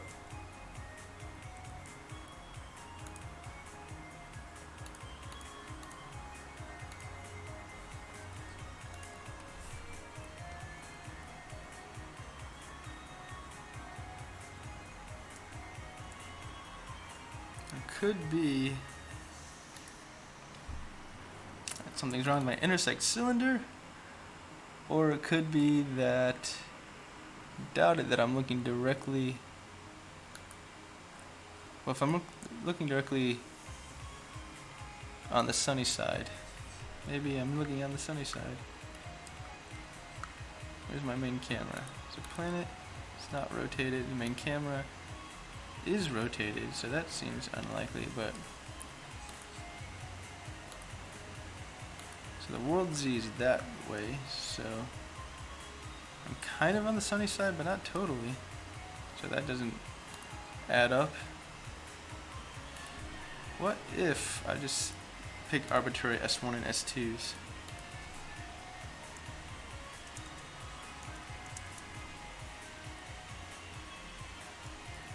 So that's expected. F2 is 1, that means I'm like all in shadows, so I should get nothing.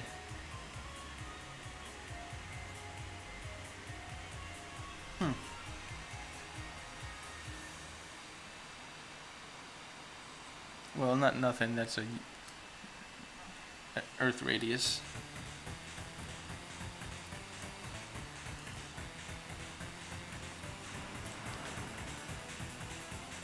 Actually,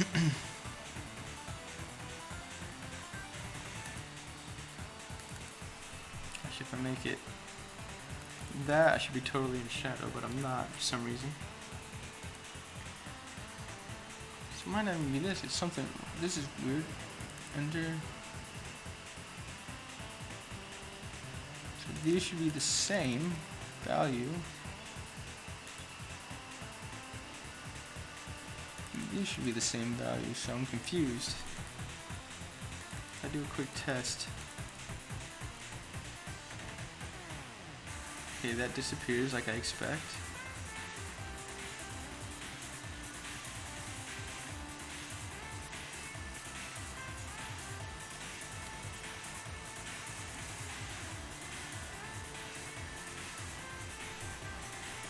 So if S1 is 0, then that equals enter Atmos position. So that should be like this, but it's not.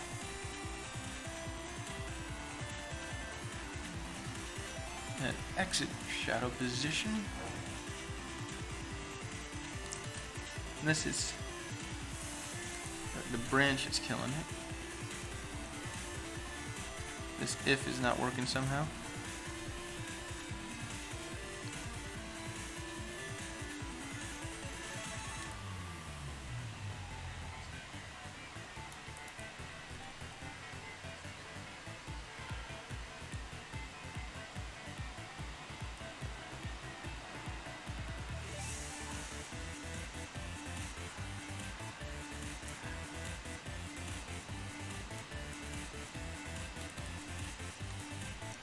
So this should set it up to be exactly like the original conditions.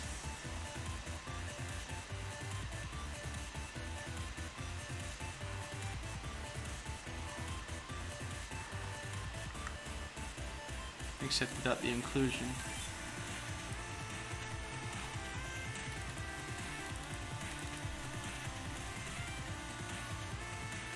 Okay. Okay.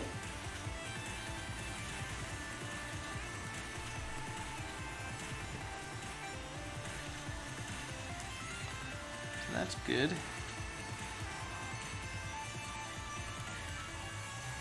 So we should make it like half as much.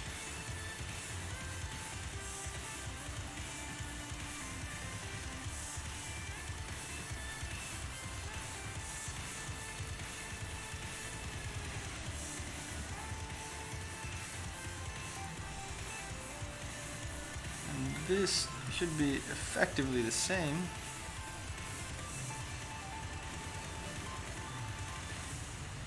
It's not.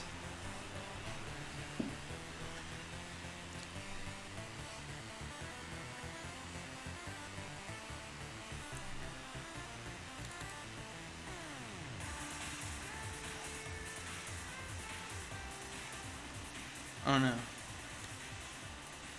That should be effectively the same.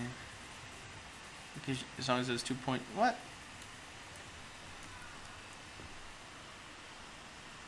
Okay. That should be the same. But it's not.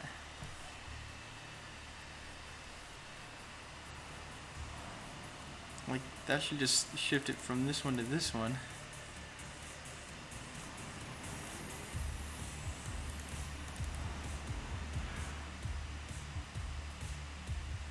Why does that not work?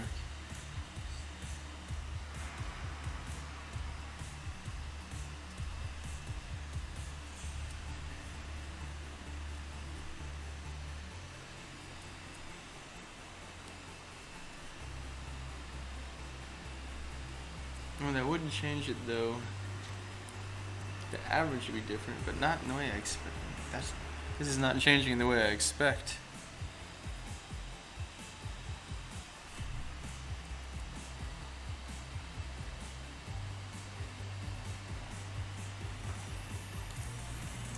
I should do an if here.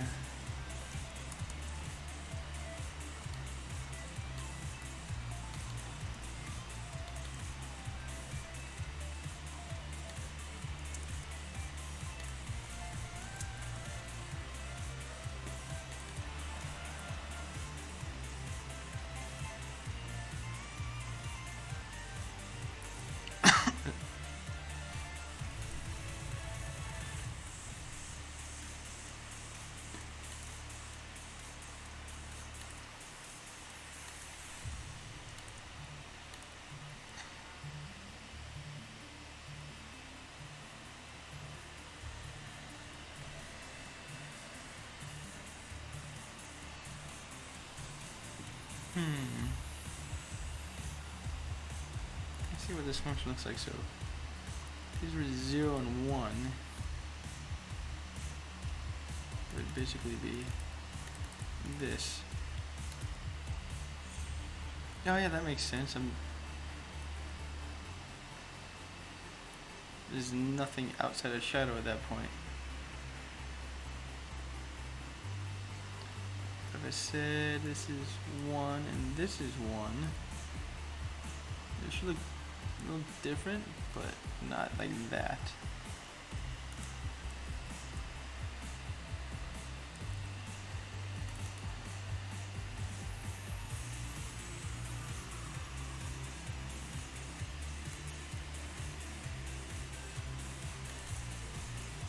Let's see what's up here.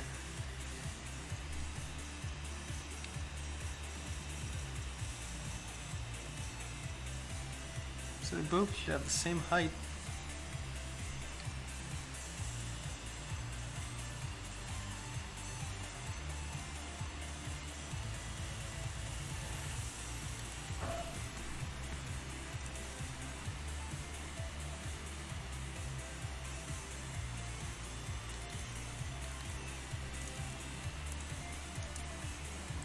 Just as a test.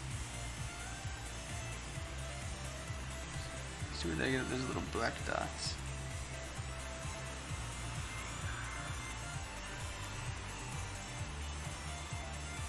I don't know what all those little black dots are about.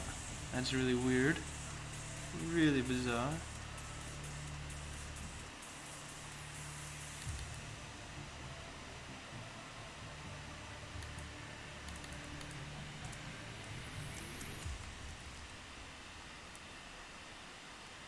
So somehow I'm dividing by crazy values.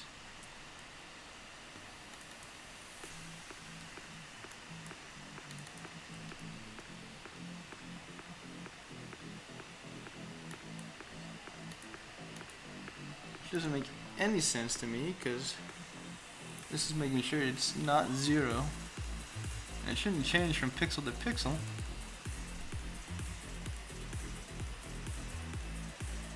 So that's really weird. Really weird.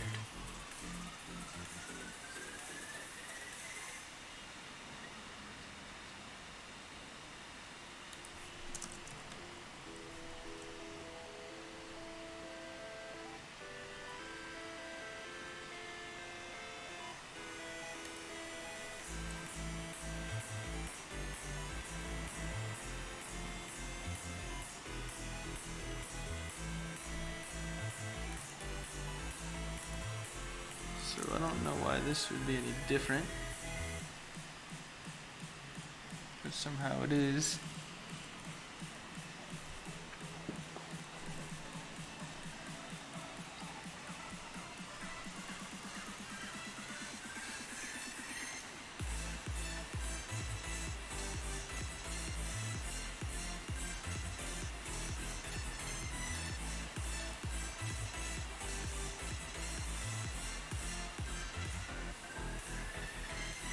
Now you know why? Because this is always 1. I'm not actually getting right render height for the atmosphere. Huh. How did any of this work?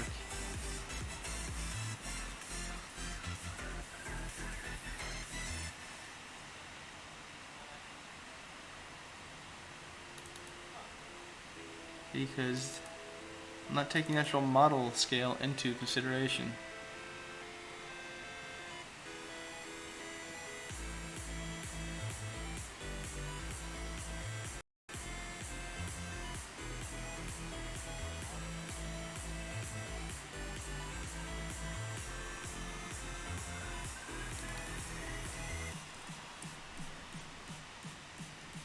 So instead of using planet scale, if I just do this, that'll be the X scale.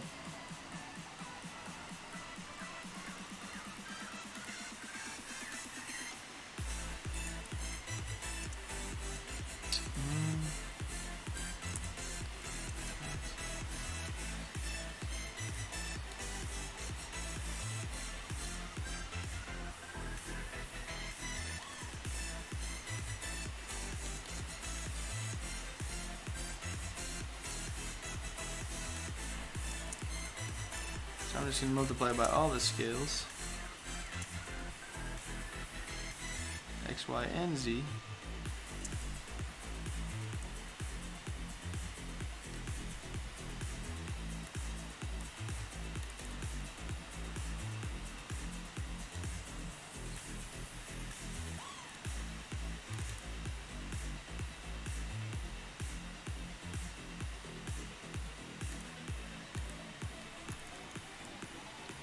I think that's what I wanted to write, because before this was, what was it? I'm just playing at scale.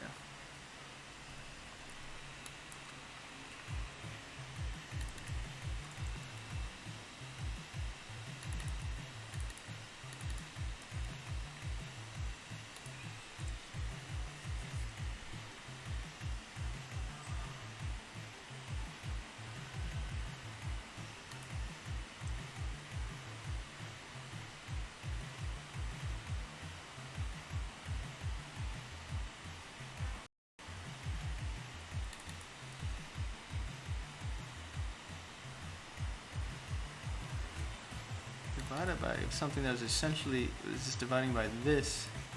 Crazy. Okay.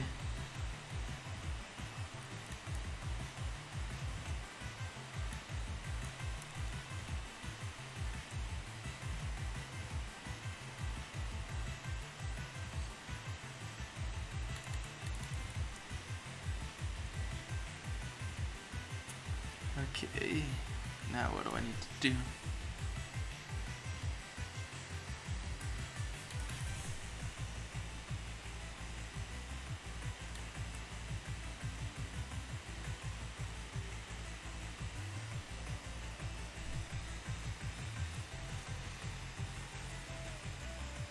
These are my 2 points.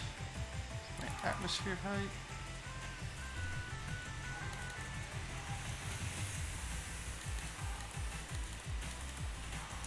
It says a test to see that this is a reasonable value.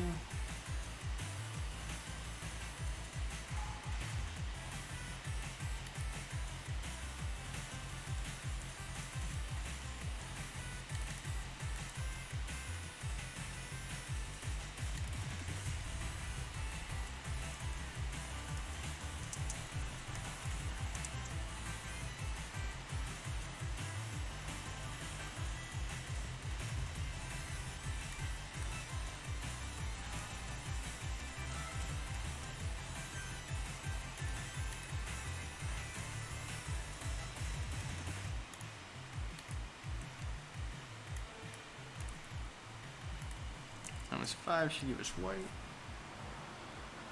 What the heck? What is that?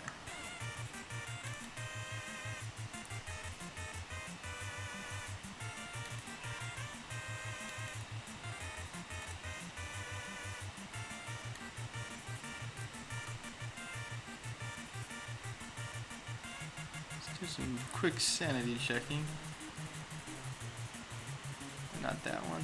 What did I want?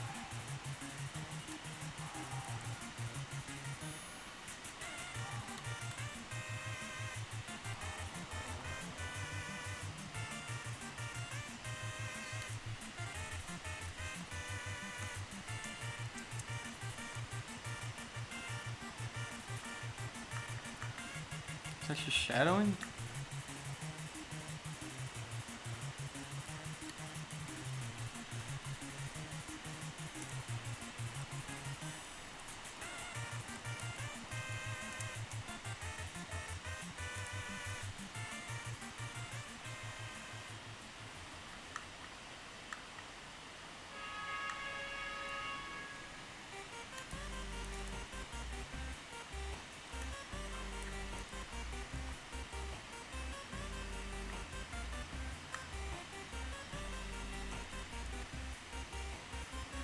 The heck? Why would it be different anywhere?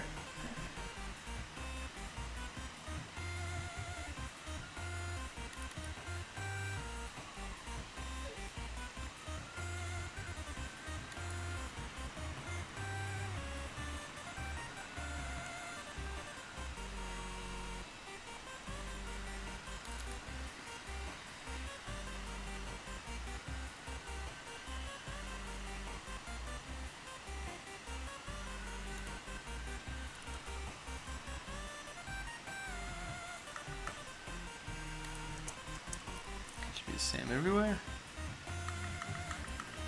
Seems like it.